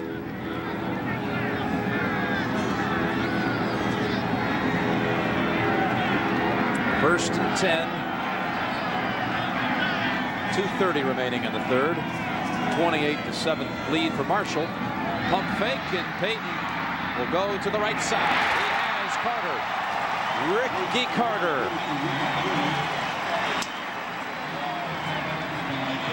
They've got 2 Ricky Carters at Marshall.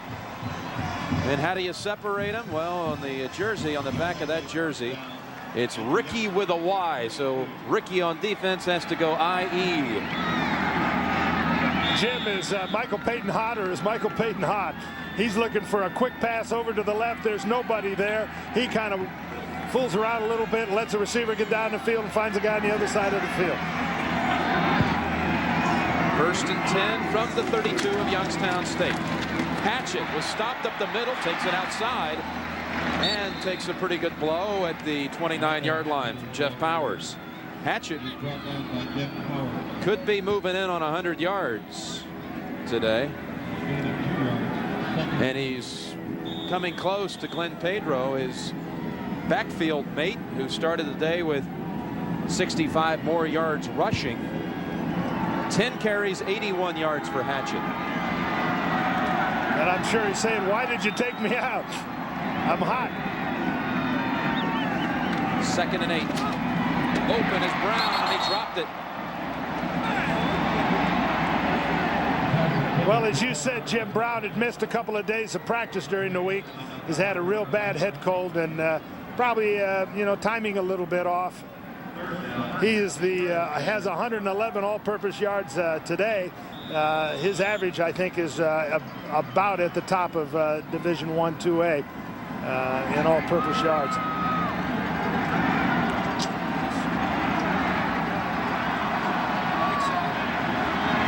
Third down and 8. Payton, he has it. Down to the 14. 16 yards on the scramble. Well, it was a quarterback draw, and it's the same draw play that they've run to Hatchett. Hatchett went over to the sideline, so Payton said, hey, I'll take it. I'll show you that I can do that too. And he is getting excited. And he got an illegal procedure call. That'll wipe that one out. Again, Jim Donnan knowing a few things about good quarterbacking. He was a starter at North Carolina State for 3 years. Illegal formation. Offense. Illegal formation is probably 2 of the wide receivers were not up on the line of scrimmage. One man has to be on the line of scrimmage, and they probably were both just off the line a little bit. Not a bad time for that screen pass again. That was a touchdown a few plays ago. 3rd and 13.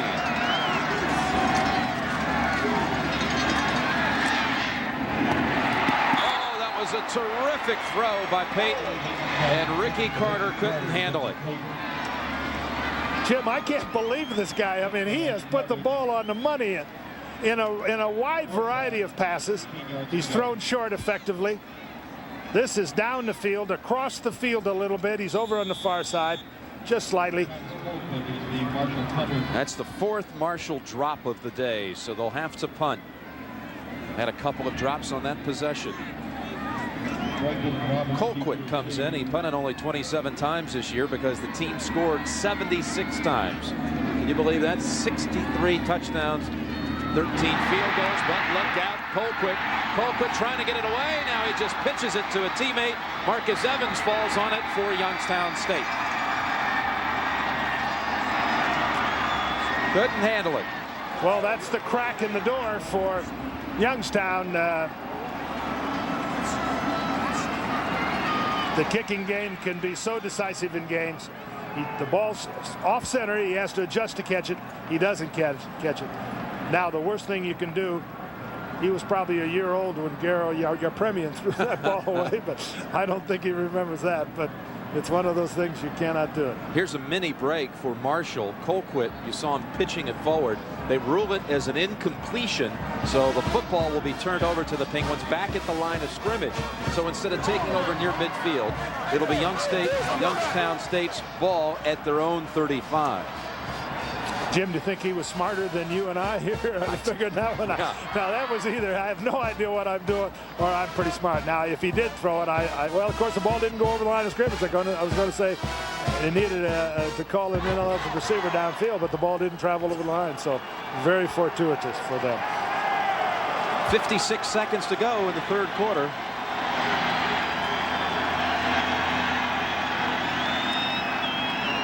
Flooding the right side with 3 receivers. They throw that way. Oh, that was a tough pass to complete, but it got to Trent Boykin right between a couple of defenders, including McGregor. 19 yards on this one. I didn't see how that one would ever go. No, that one looked like it went right through his helmet almost. Here we see Cochran back, just putting some. There's a guy. I say, I got this one. Nope. That's the old tip drill there, and Boykin did a nice job of catching the football.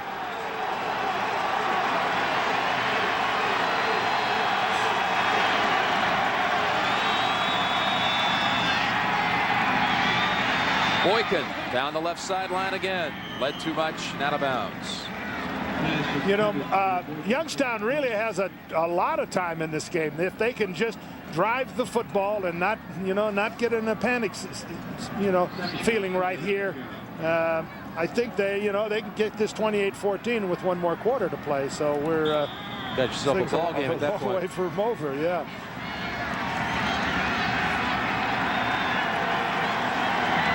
That's what you call the beginnings of a comeback there.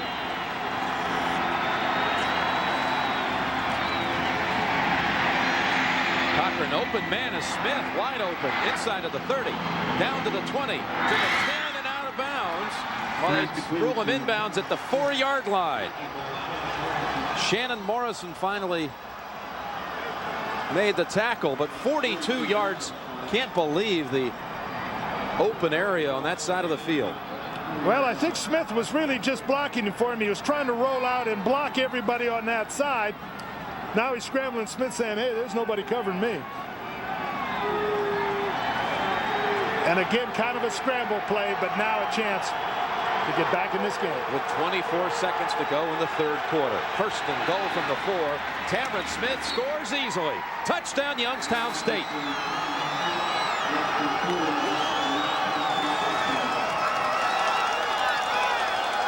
Craig Cortez threw a great block up the middle. The only senior starter on the offensive line, and the Penguins are back into this ball game.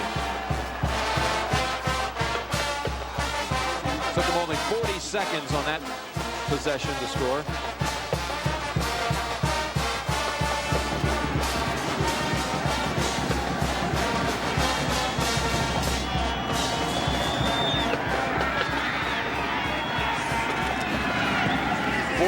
Unanswered points. 28-14 Marshall. Tamron Smith is just going to come right at us and put this ball in the end zone.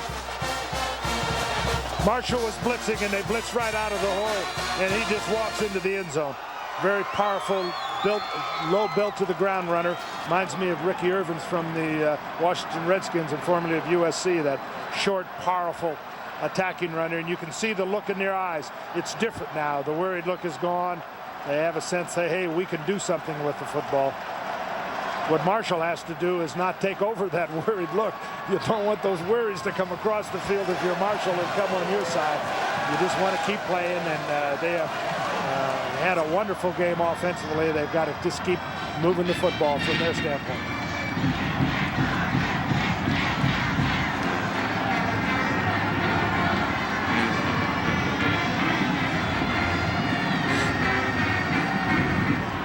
Injury update from the Marshall side of the field. George Thomas on that interception run back strained his Achilles tendon and is not going to return to this game.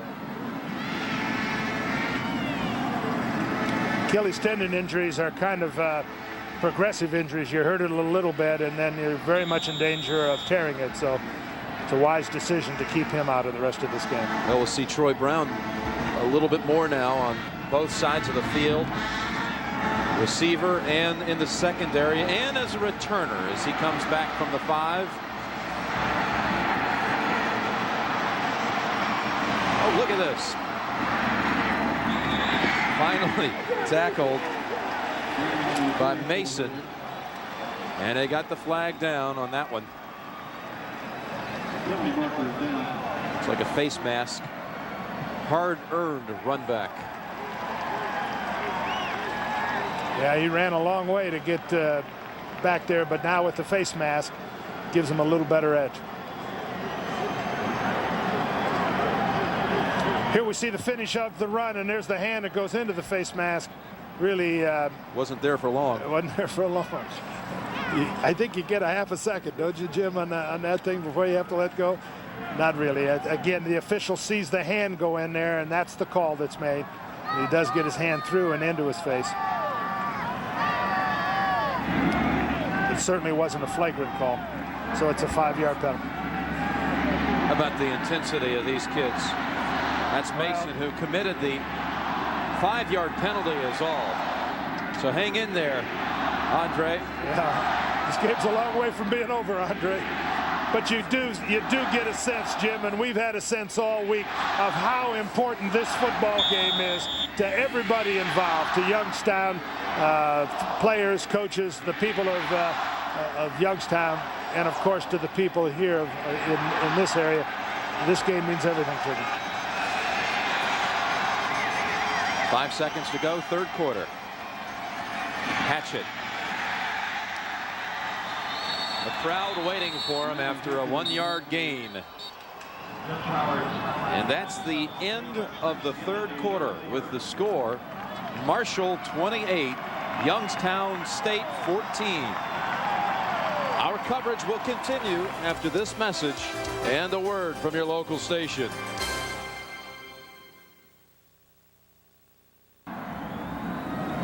Welcome back to Huntington. I'm Jim Gray. Marshall leads 28-14 as we begin the fourth quarter. Well, there is some very good news here at the stadium.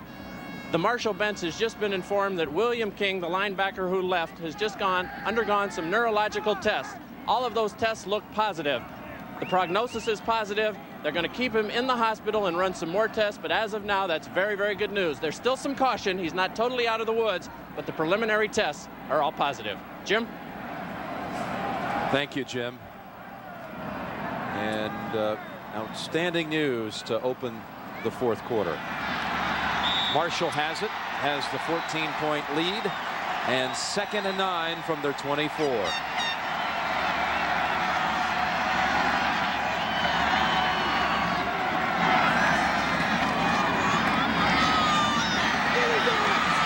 Hayden is sacked.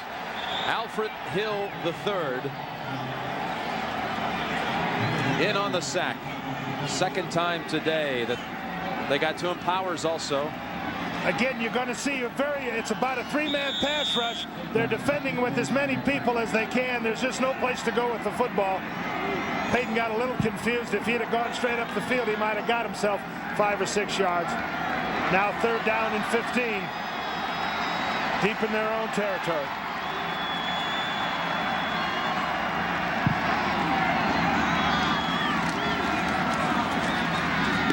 Will Brown has it, but not nearly enough for the first.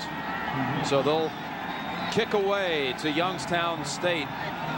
And I hate to harp on it, but Marshall has been to the championship game twice in the last 5 years. In '87, they had a 42-28 lead in the final quarter, only to lose to Stan Humphreys and Northeast Louisiana 43-42. And then a year ago, an 11-point lead starting the opening quarter, only to lose to this Youngstown State team 25-17. Dave Roberts, one of the returners, has brought back 2 this year for touchdowns. Oh, what a pressure kick Colquitt got it away. Here's Roberts on the run back. He's got the outside. And he returns it to the Marshall 49. 20-yard return. Well, whatever it was that made Youngstown seem so hesitant seems to be all gone now. It's a low line drive kick. Roberts picks it up in the first hop, and he starts to get outside the wall. There's really only one man to beat. And Johnson gets him and pushes him out of bounds. But they've got the ball at midfield, and they've got momentum.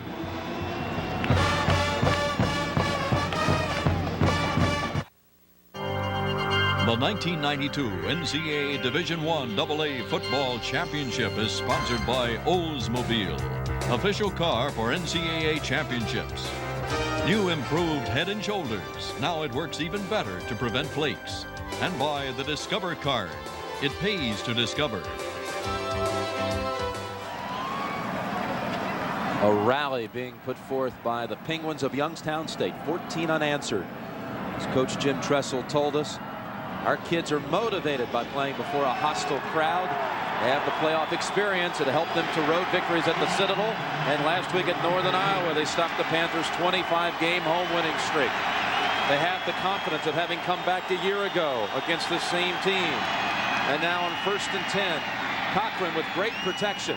Going for Williams, and he has it inside of the 20 and down at the 15. Well, that was roll one way and throw all the way back to Williams, going the opposite direction, and he did what he can do. He can jump up and rebound the ball. Cochran rolls out. Williams, you saw, go out of your camera range and angle all the way back to across the field. Watch him get up in the air, shield the defensive back out right there. He's got the football there, down there again. 34 yards to Herb Williams. Cameron Smith takes 2 or 3 hits and gets it to the 10.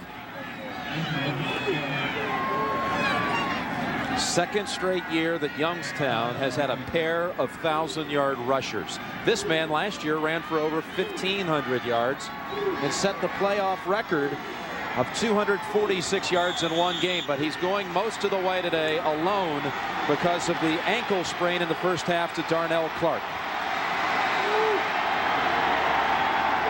Smith has scored a touchdown. It's 2nd and 5. He gets the carry, looking for another one, and he's down at the 1. Donahue Stevenson on the tackle at the 1. For this football team to have a physical runner be able to start to make yards in the fourth quarter is very, very important.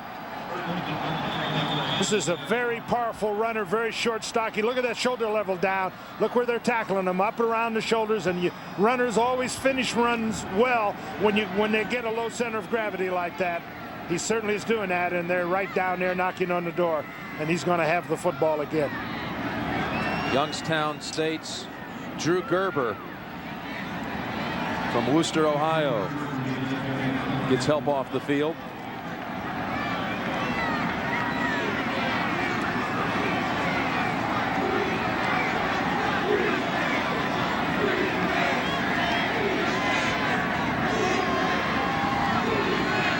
Gerber's been both a tackle and a guard for them. He played most of the game today at guard. Looks like an ankle that just hurts.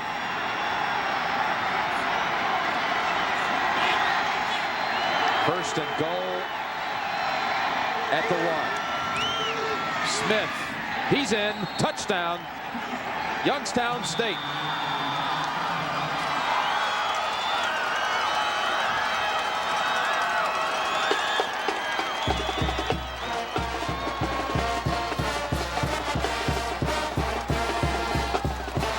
Well, that's a key young man as this game plays itself out in the fourth quarter. Youngstown has got the physical back in their game. They've had a couple of big plays to get them back close. Now with ball control and a power runner, they can put together a drive to tie this game up. Yeah, that's it. That's it. I'm back. I'm here. It's 2 weeks. 2 weeks. We're coming back. We're coming back. We're coming back. We're coming back. It's too easy now, but it wasn't in the first half. No, we didn't get a lot of that from him. But it shows you the emotions and what football is like. It can be so good and turn to be so bad, and the reverse. To move within 7. Wilkins. No problem. 28-21. Yeah, our cameraman went down there, I think.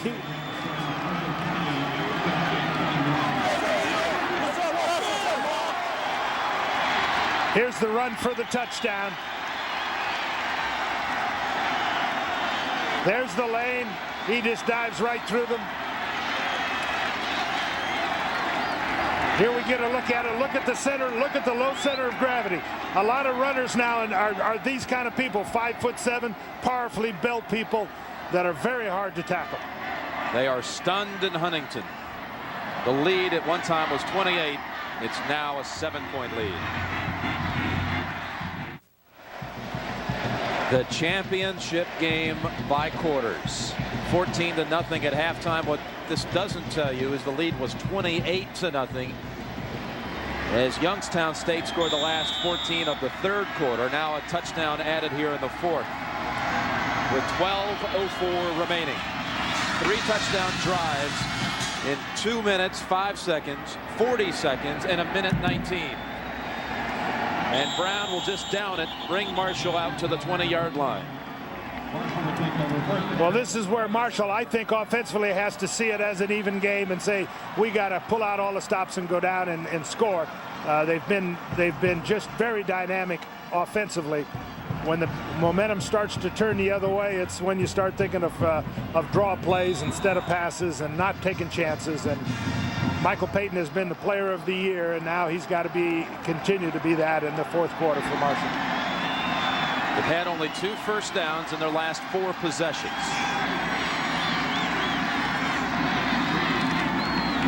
Hatchett with an open lane. And 6 yards for Hatchett.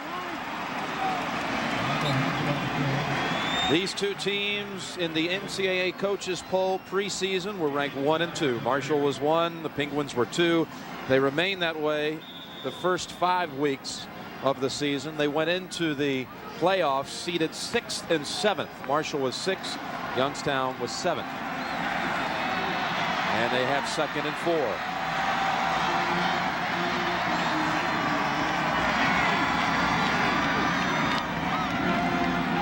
Hatchett again. Hatchett with the first down. And a 10-yard run for Orlando Hatchett.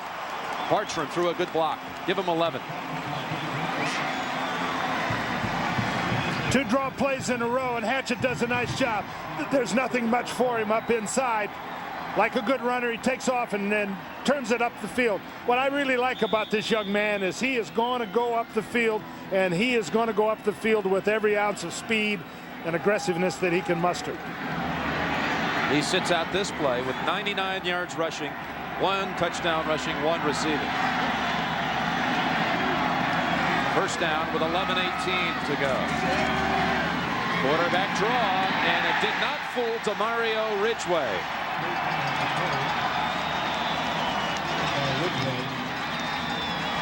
Well, that's 3 draw type plays in a row. Watch how the defensive line just doesn't get up the field now. They're kind of playing into people. And you can see there's no place to run the draw when you don't get penetration up the field. They're going to have to put the football in the air. They can't be concerned about it. They have to be willing to attack, or this game's going to slip away from them. 2nd and 12.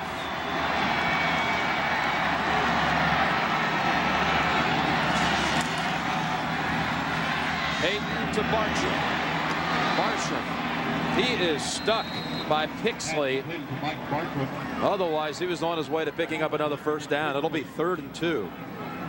Through that in front of the zone, Youngstown is backing 7 or 8 defenders back 7, 8 to 10 yards. So that's where they're going to have to continue to throw the football. Throwing it down into that coverage is going to be more and more difficult. If they continue to throw, here's a 3rd down and 2 that's big.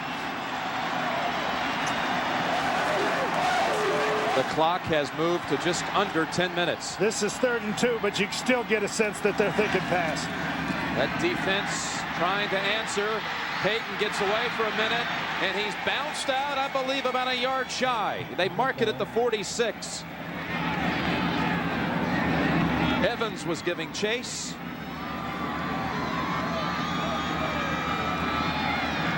It's the rollout again. Look how laterally Youngstown is playing. They're not trying to penetrate up the field, and as they roll, they've got everybody covered. No place for Peyton to go. I think they've got to be able to throw short and run straight at him, because this defense has really backed off and is playing a very containing type of defense, and at least for now is working very well for them. So they'll have to punt 4th and 1. He was a little more than a yard short, and a yard and a half. Now remember, Colquitt mishandled one snap, and the last punt was delivered under heavy pressure. Oh, this one never got 10 feet off the ground to Roberts. Roberts breaks some tackles, and he's to the 30-yard line. Casey Hill on the coverage. Who would have ever thought that Youngstown State would have possession of the football in this game with a chance to go down and tie it? Or for that matter, if they do drive it, they could even consider the 2-point alternative. But there's overtime at this division level. We'll be right back with the exciting finish. I'm Greg Gumbel in New York with a reminder that coming up next on the NFL Today, we'll hear from Joe Montana, and we'll take a closer look at the play that turned around Sunday's Dallas-Washington game and the unlikely Redskin heroes. Right now, back to the game. Welcome back to Huntington. Marshall leads 28-21. This is another great comeback by Youngstown. And Youngstown State definitely wants to be able to join all of those others who have repeated. This is the year of the repeat. Duke, the Chicago Bulls, and the Pittsburgh Penguins. And Jim Tressel is very aware of that. He told his team before the game, I'd like to be the 4th in that equation. Jim Nantz? And they would be only the 2nd in Division I AA history to repeat. Georgia Southern did it a couple of times. And back in the game, in the huddle, in fact, for Youngstown State, number 4, Darnell Clark. They had sent word from the Youngstown bench in the first half that he was finished for the day. He'd sprained his ankle severely enough where he would not be back. They took the tape off and everything, but he's bouncing around, and he wants to help him.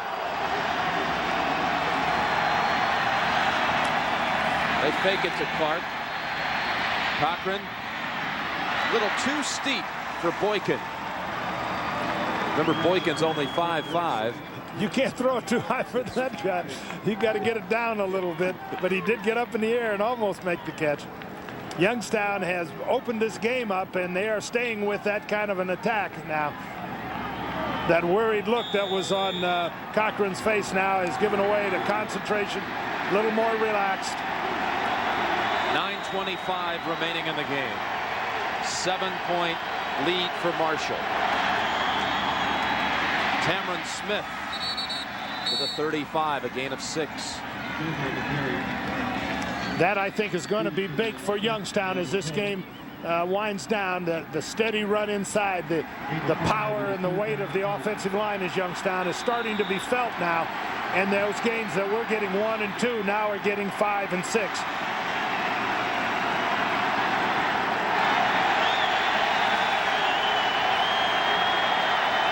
Third and 5.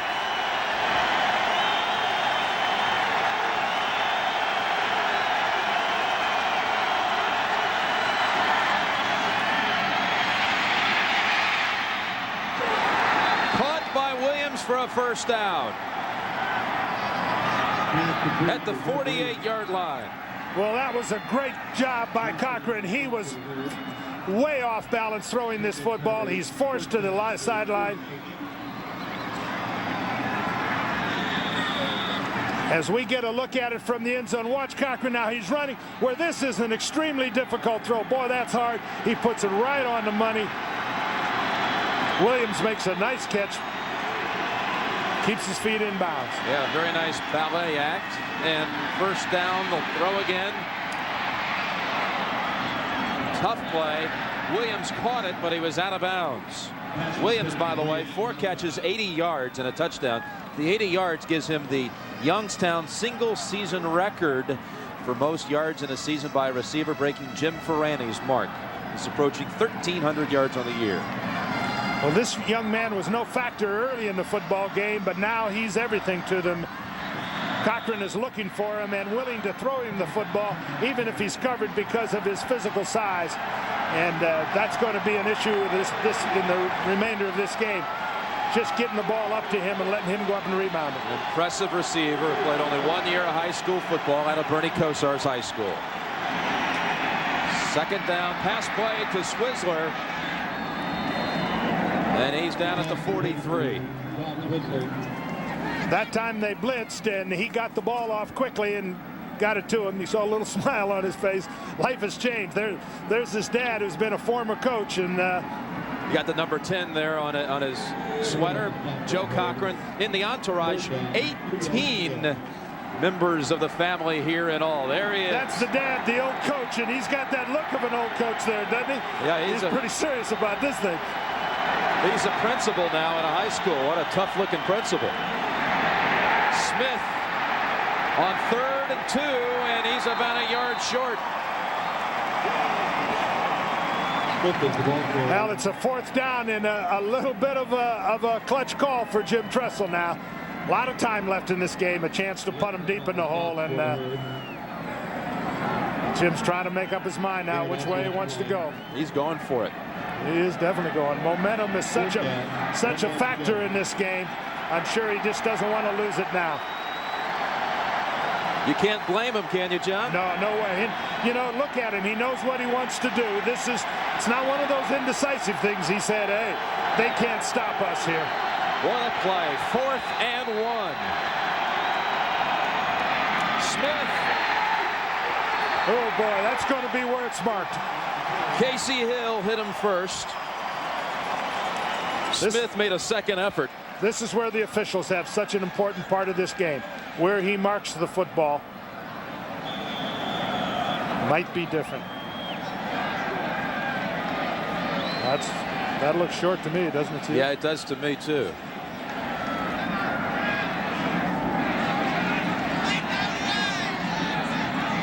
Well, that's the life of a coach. You make that kind of call, and if it doesn't go right, you wind up getting second guessed. But he made a very positive decision in his mind. He knew what he wanted.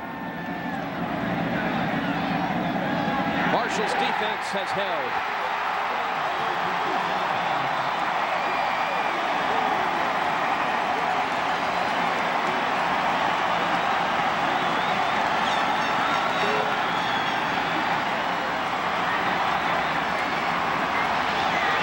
Does a great job. He's hit for a 2-yard loss, and he almost spins over and gets the first down. I think for Marshall, here's a look at it, the penetration. That's football, boy, when you're pushing and shoving for inches. 6:56 remaining in this game. Both teams have all 3 timeouts remaining as Pedro gets the handoff and takes it to the 47.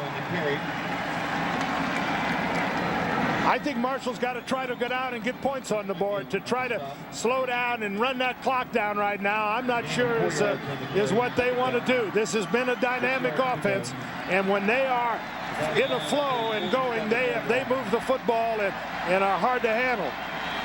If they kind of sit on it a little bit here, the things that's not their best stuff. 2nd down and 6.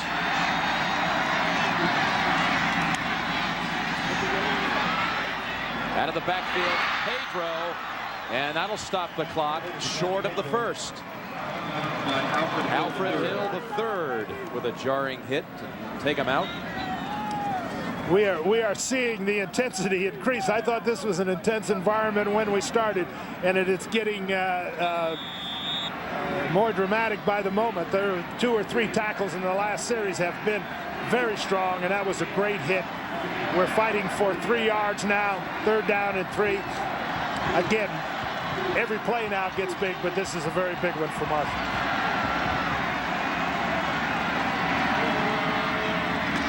3rd and 3.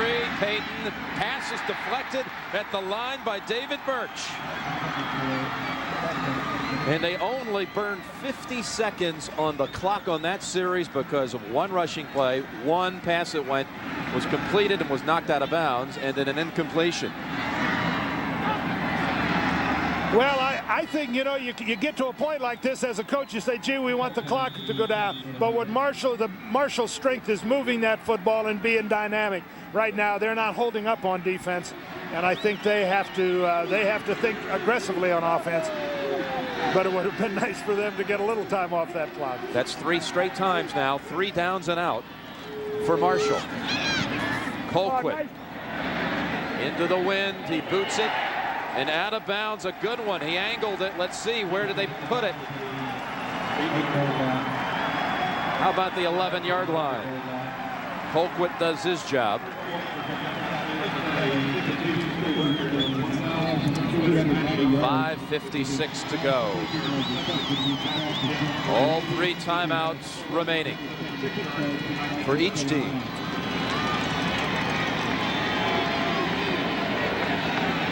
We'll come back with the Penguins' possession in a moment.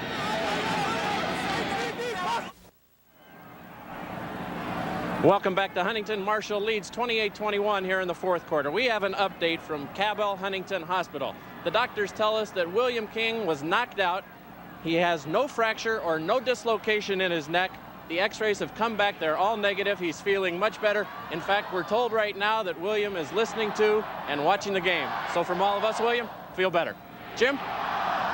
That's for sure. William King, we are all so pleased and relieved to hear that you are just fine. The last 4 possessions for Youngstown State, and they've done it in a hurry. Those 3 drives for touchdowns, the longest drive lasted 2 minutes. One was 40 seconds. And the last possession, they got it into Marshall territory, turned it over on downs. Cameron Smith wide open on that right side to the 20. You know, talking about William King, he missed a couple of games with an ankle sprain during the season, and Marshall lost both of those games. And when he was on the field, Marshall had shut out Youngstown State today, to tell you how valuable he is to that defense. And I think, as you said, Jim, he had about 7 tackles in the first half. And William, we were very impressed with your play. You made a heck of a tackle on the one. You probably don't remember it, but it was a good tackle and a hard tackle. 2nd down and 2. Cochran gets rid of it, almost paid for it too. Almost intercepted by Byron Turner, freshman from Aberdeen, Maryland.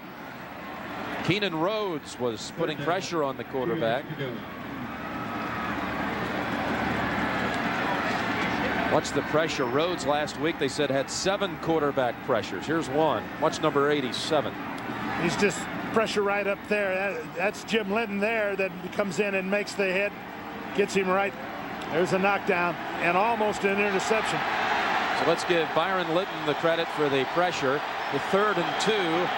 And the Penguins from the 19 go with Wood, and he has the 1st down. Move the chains with 5 minutes remaining. How about that for a call? Wood hasn't touched the ball at all in December, I don't think. And 3rd and 2 and a crucial down they give him, and he makes a nice run and a 1st down. Good call. Ryan Wood, this year the fullback, mainly just a blocker for Clark and Smith, carried the football 56 times without a touchdown. The last time he scored was the touchdown, the go-ahead touchdown against Marshall in the championship game in '91. He picks up a big 1st down on that carry. And now Cochran's pass complete for another 1st. That's Boykin with the reception. Here's the rhythm that we talked about who's missing. Watch Cochran go back, just set his feet quickly, throw the football, boom, on the money, curl pattern. That's the thing that Marshall and Payton were doing so well early in the game, and Youngstown just couldn't seem to find anywhere in their arsenal. Now those things are starting to look easy. And look at the look on the kid's face. He's got that confident look. Say, man, I'm having fun now.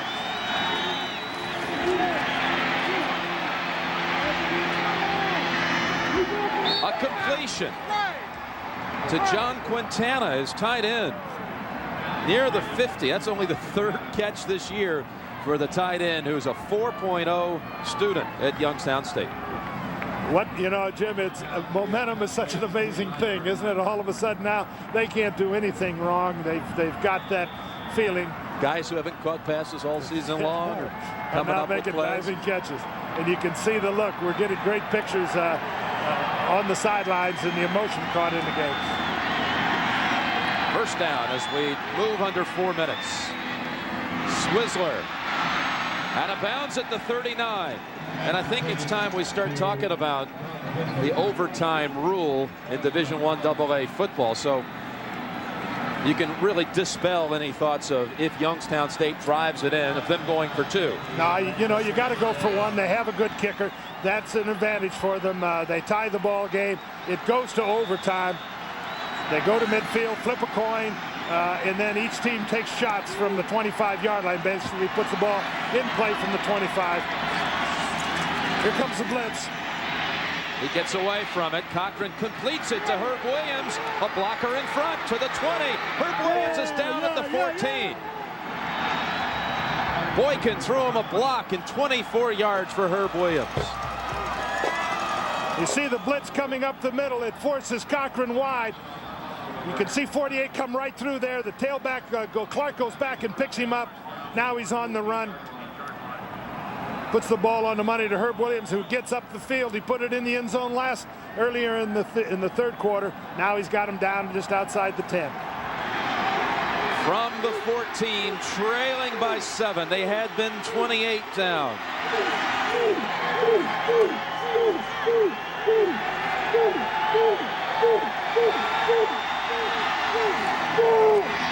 Cameron Smith for 4. Roger Johnson on the hit.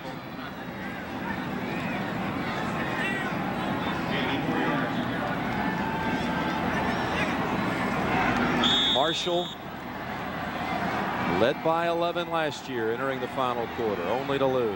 And 87 in the championship. They led by 14 in the final quarter, only to lose. Today they've led by 28. And now Youngstown State's trying to go in for the tying score. 2nd and 6. Cochran to the end zone. Oh, he had it. Boykin right in his hands. That's a pass that they had worked on all week. Boykin to the corner. And he had the step. He had a very quick receiver. He had the step. Now we get down to 3rd down and 5. 2 very crucial calls. Here's the look at the end zone.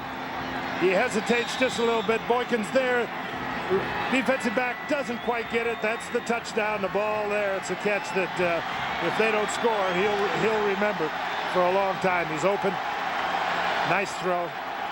Boykin goes out. Swizzler in. 3rd and let's call it 6. With 2:35 remaining. Smith, first down and touchdown. Touchdown, Youngstown State.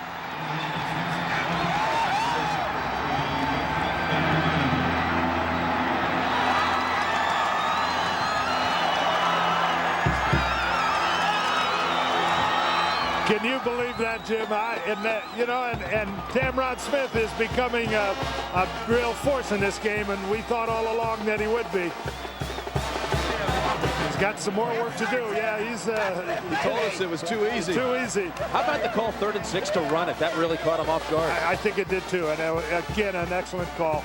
Now for the tie, to tie the game with 2:28 remaining. Wilkins kick, and it's 28 all.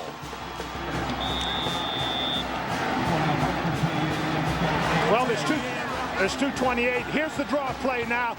Again, he finds the lane, bursts through the tackles. Look how he breaks tackles, but with the shoulder level underneath the tackler, using his power, gets knocked into the end zone by his own guy. Here again, we look at it close. Now watch the shoulder level, how low he is, how he breaks tackles with people that are trying to tackle him and getting up above that shoulder level and taking on all his power and letting him be just really an outstanding runner. the advantages of being short as a ball carrier. You said it. John Quintana helped push him across, the tight end. Does John get 2 points or something? 4 for Smith and 2 for John, but he did knock him into the end zone. But we've got 2:28 left. Marshall has all their timeouts, so you start projecting about overtime, but I think Marshall has plenty of time to come down here and get a chance to go ahead. This is what Division I AA football is all about. These kids are playing their hearts out. Many of them playing football for the last time, and they know it. They're playing it for the love of the game.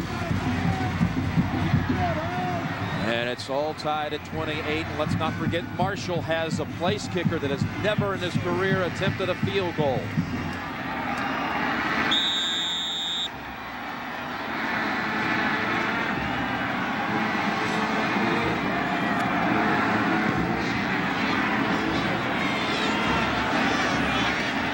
Brown from a yard deep. Troy Brown to the 19. Ryan Coleman with another tackle on the kick coverage. The overtime rule in Division I AA football, if we go to that, is so interesting. They'll have a coin toss. The winning team, of course, will have that choice whether to take the ball or defend. Most like to defend at first, and the ball is spotted at the 25-yard line. Both teams will have a chance to score with the football. And they keep repeating the process till someone wins. And Payton, that's going to be ruled an incompletion. He was hammered when he released it by Alfred Hill III. Well, Hill was blocked, and Payton just held on to the ball a little too long, and he got it from behind. It was an incomplete pass. 2nd down and 10 now. Hill's going to get up the field from the outside to his back. He's got fine. Watch Hill just get knocked down, stay alive, get a shot at the shoulder, deflects the ball. Alfred Hill made a big play in last year's comeback. And Payton throws to Brown. Brown gets enough for the 1st down. 12 yards. Stops the clock with 2:10. They have a lot of time and an opportunity now to just continue that kind of passing. If they're patient, if they look for receivers in front of this zone, then they're going to have an opportunity to continue to move the ball.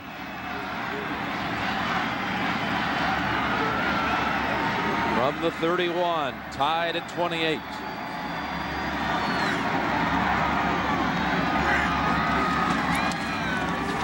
Hatchet. For about 4. It is almost eerie how many common links Youngstown State can draw on from a year ago. They opened both years in the playoffs with wins against Villanova, then had to travel to the #1 ranked team. Last year Nevada, this year the Citadel. Then in the semifinals they won each of the last 2 years without their offense scoring a touchdown. Today, like a year ago, they were shut out in the first half. Last year they faced a big deficit going into the final quarter. Same case today. And it's 2nd and 6 for Marshall. Brown holds on, but he does not have the 1st. Well, the clock is starting to work against them, and there you see Michael Payton taking the timeout. They can't think overtime here. They've got a chance to go down and end this football game. If they can get this high-powered offense moving again, they have a chance to not give us an opportunity to see what this overtime rule is like. But my gosh, a more dramatic situation you couldn't draw it in if you were writing a novel. I think you're as stunned as I am, and as the really 27,000 fans and all for Marshall here today. I don't know when I've been entertained any more than I have been in this game. And you know, the pictures of these young people, the one thing that you really get caught up in is the young people involved in this game. They're playing it, a lot of them, as you said, Jim, playing their last football game, playing for something very important to them, and just so excited and so emotional about it. It's a treat for us to be here, and it's a treat to be involved in a game as exciting as this one. Hey, we just have received a phone call from the hospital, and William King has just left the hospital and is returning, trying to get back to the field for the end of this game, to watch the end of this game. Well, that's just another one of a series of great stories involved in this tremendous day. 3rd down and a yard to go with 1:25 on the clock. 28-28. Sneak by Peyton. And I believe he has it. Now that's it. They've got to get up on the ball, and just to get momentum back, they've got to get a sense of saying, hey, we're attacking offensively again. They've lost some of that sense of being on the attack. Even if they don't score, they got to come out of this game with a feeling that they're back wheeling and dealing again. Clock is running, 1:17 to go. 1st down for Marshall.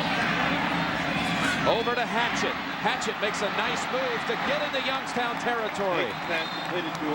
Stays in bounds, and the clock stops at 1:07 now as they'll spot the football before they reset it.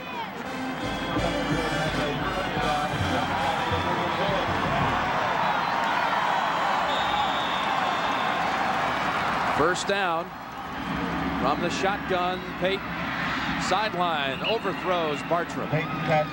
Well, it looks to me like they're going to have to think down the middle a little bit. An awful lot of people trying to take those sideline routes away.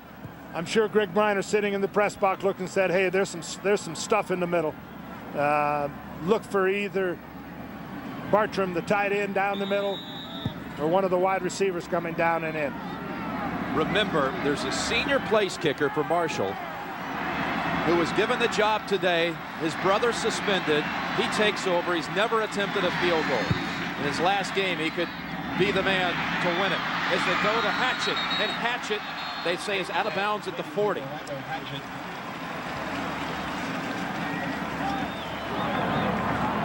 It'll be 3rd down and 4.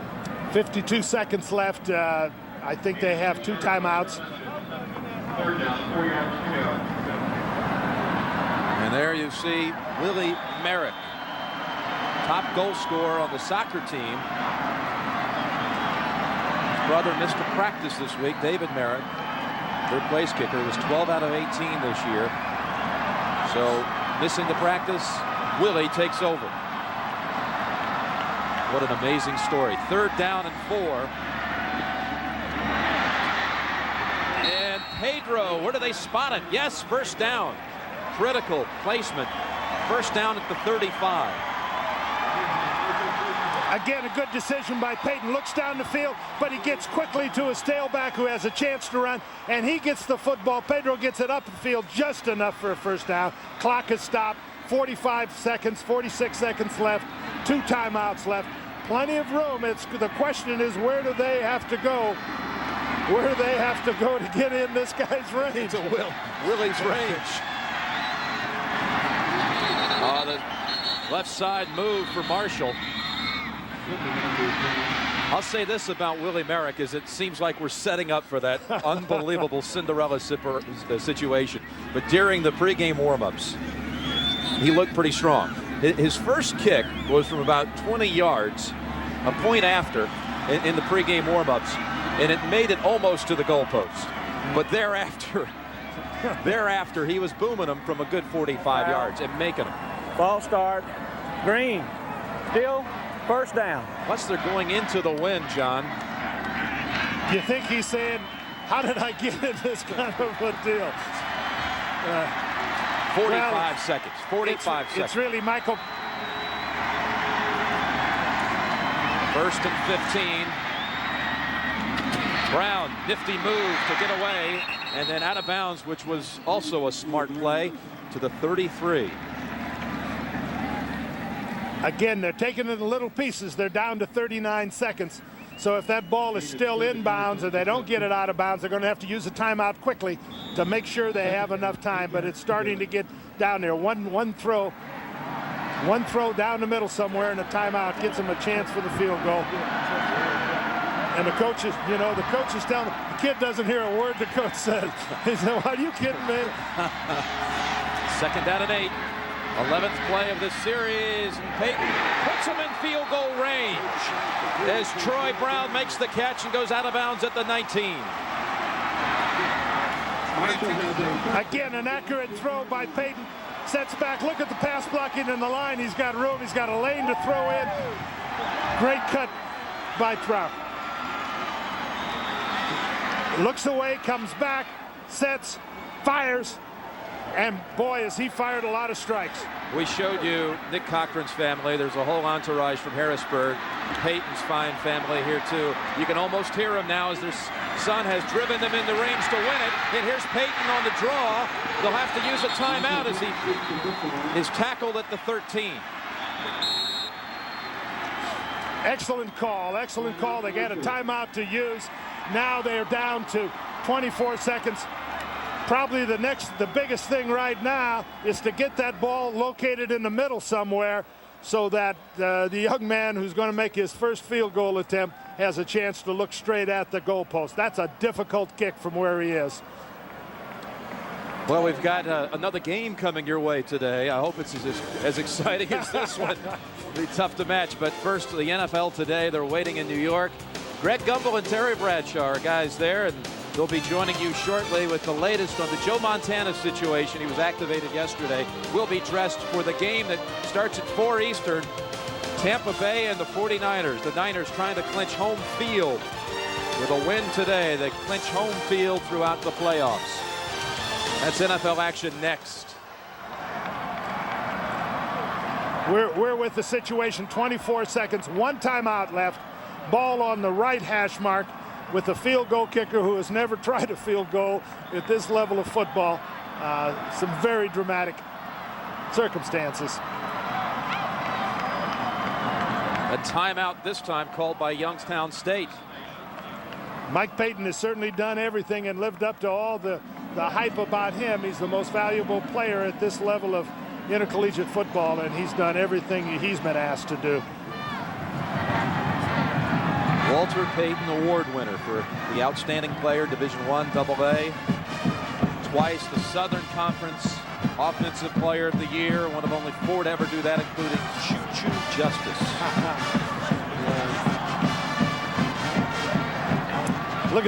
Look at the calmness in his face. You know, that's one of the things that's the most rewarding thing for a coach, to be down there with the player, look in his eyes, and know, you know, that a guy, you wouldn't trade positions for anything in the world. You couldn't offer that guy anything to take him out of where he is right now.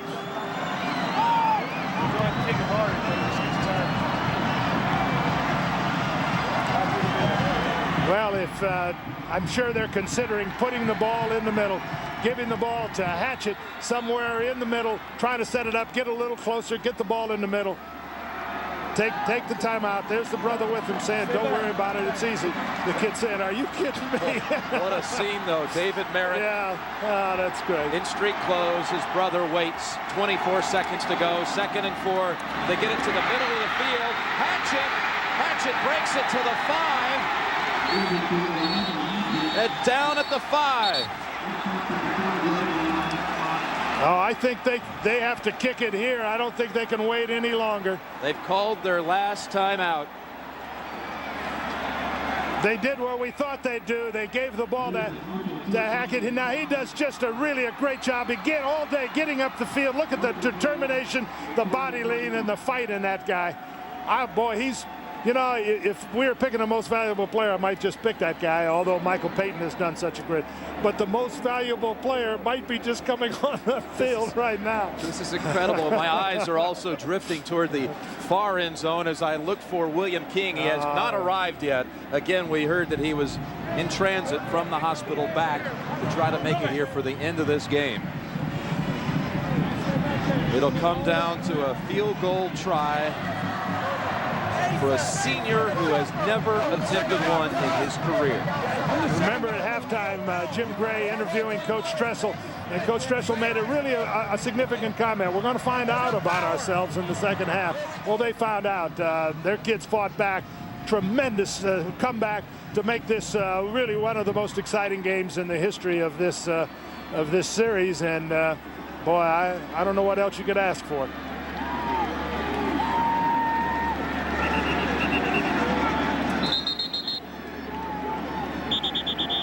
This team and this game has been a rallying point for this town that has been through a lot of suffering. And now they can win their first national championship on their home field. But they'll have to sit through one more timeout. Youngstown State tries to ice an already nervous kicker. And he's made it back. There's William King. There's got to be a Hollywood scriptwriter somewhere around here right now.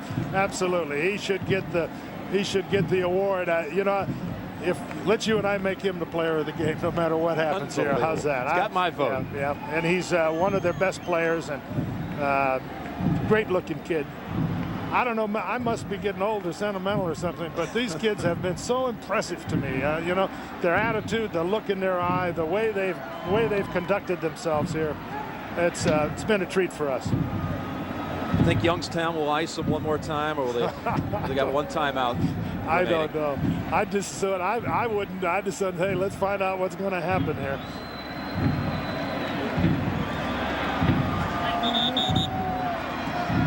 What do you think he's thinking, Jim? What do you think young Mr. Merrick is thinking there? Just, hey, you know, guy's got to be doing something on a Saturday afternoon. I think he's thinking, I'm going to make it. Yeah. For the national championship, Willie Merrick in his first field goal try ever from 22 yards. Merrick, yes! Can you believe it?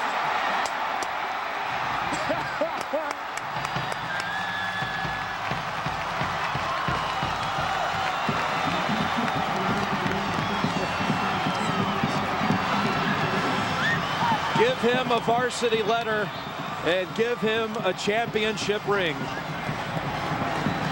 Willie Merrick, a senior from Worthington, Ohio.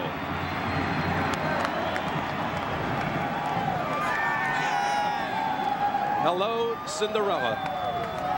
You've arrived again.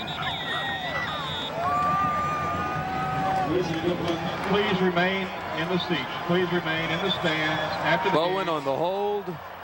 Merrick on the kick. Presentation to the I should have been doing this for 4 years. hey, everybody. I knew I should have been the starting place kicker. Doesn't get any better than that. Does not get any better. Oh, boy. There is an injured player for Youngstown State. Still down at the line of scrimmage. And that's Brian White, the offensive lineman, who was in on the kick coverage.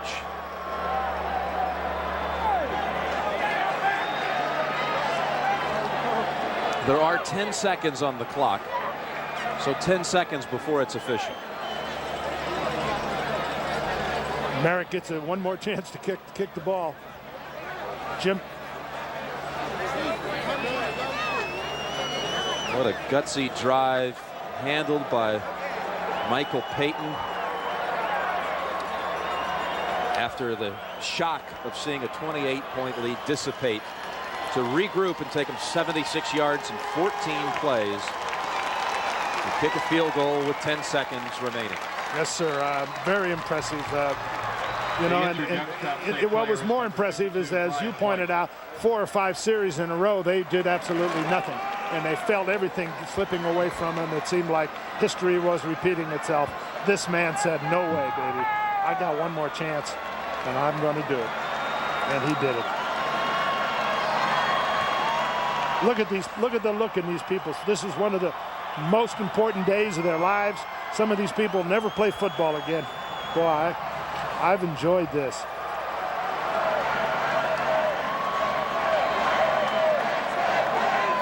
That says it all.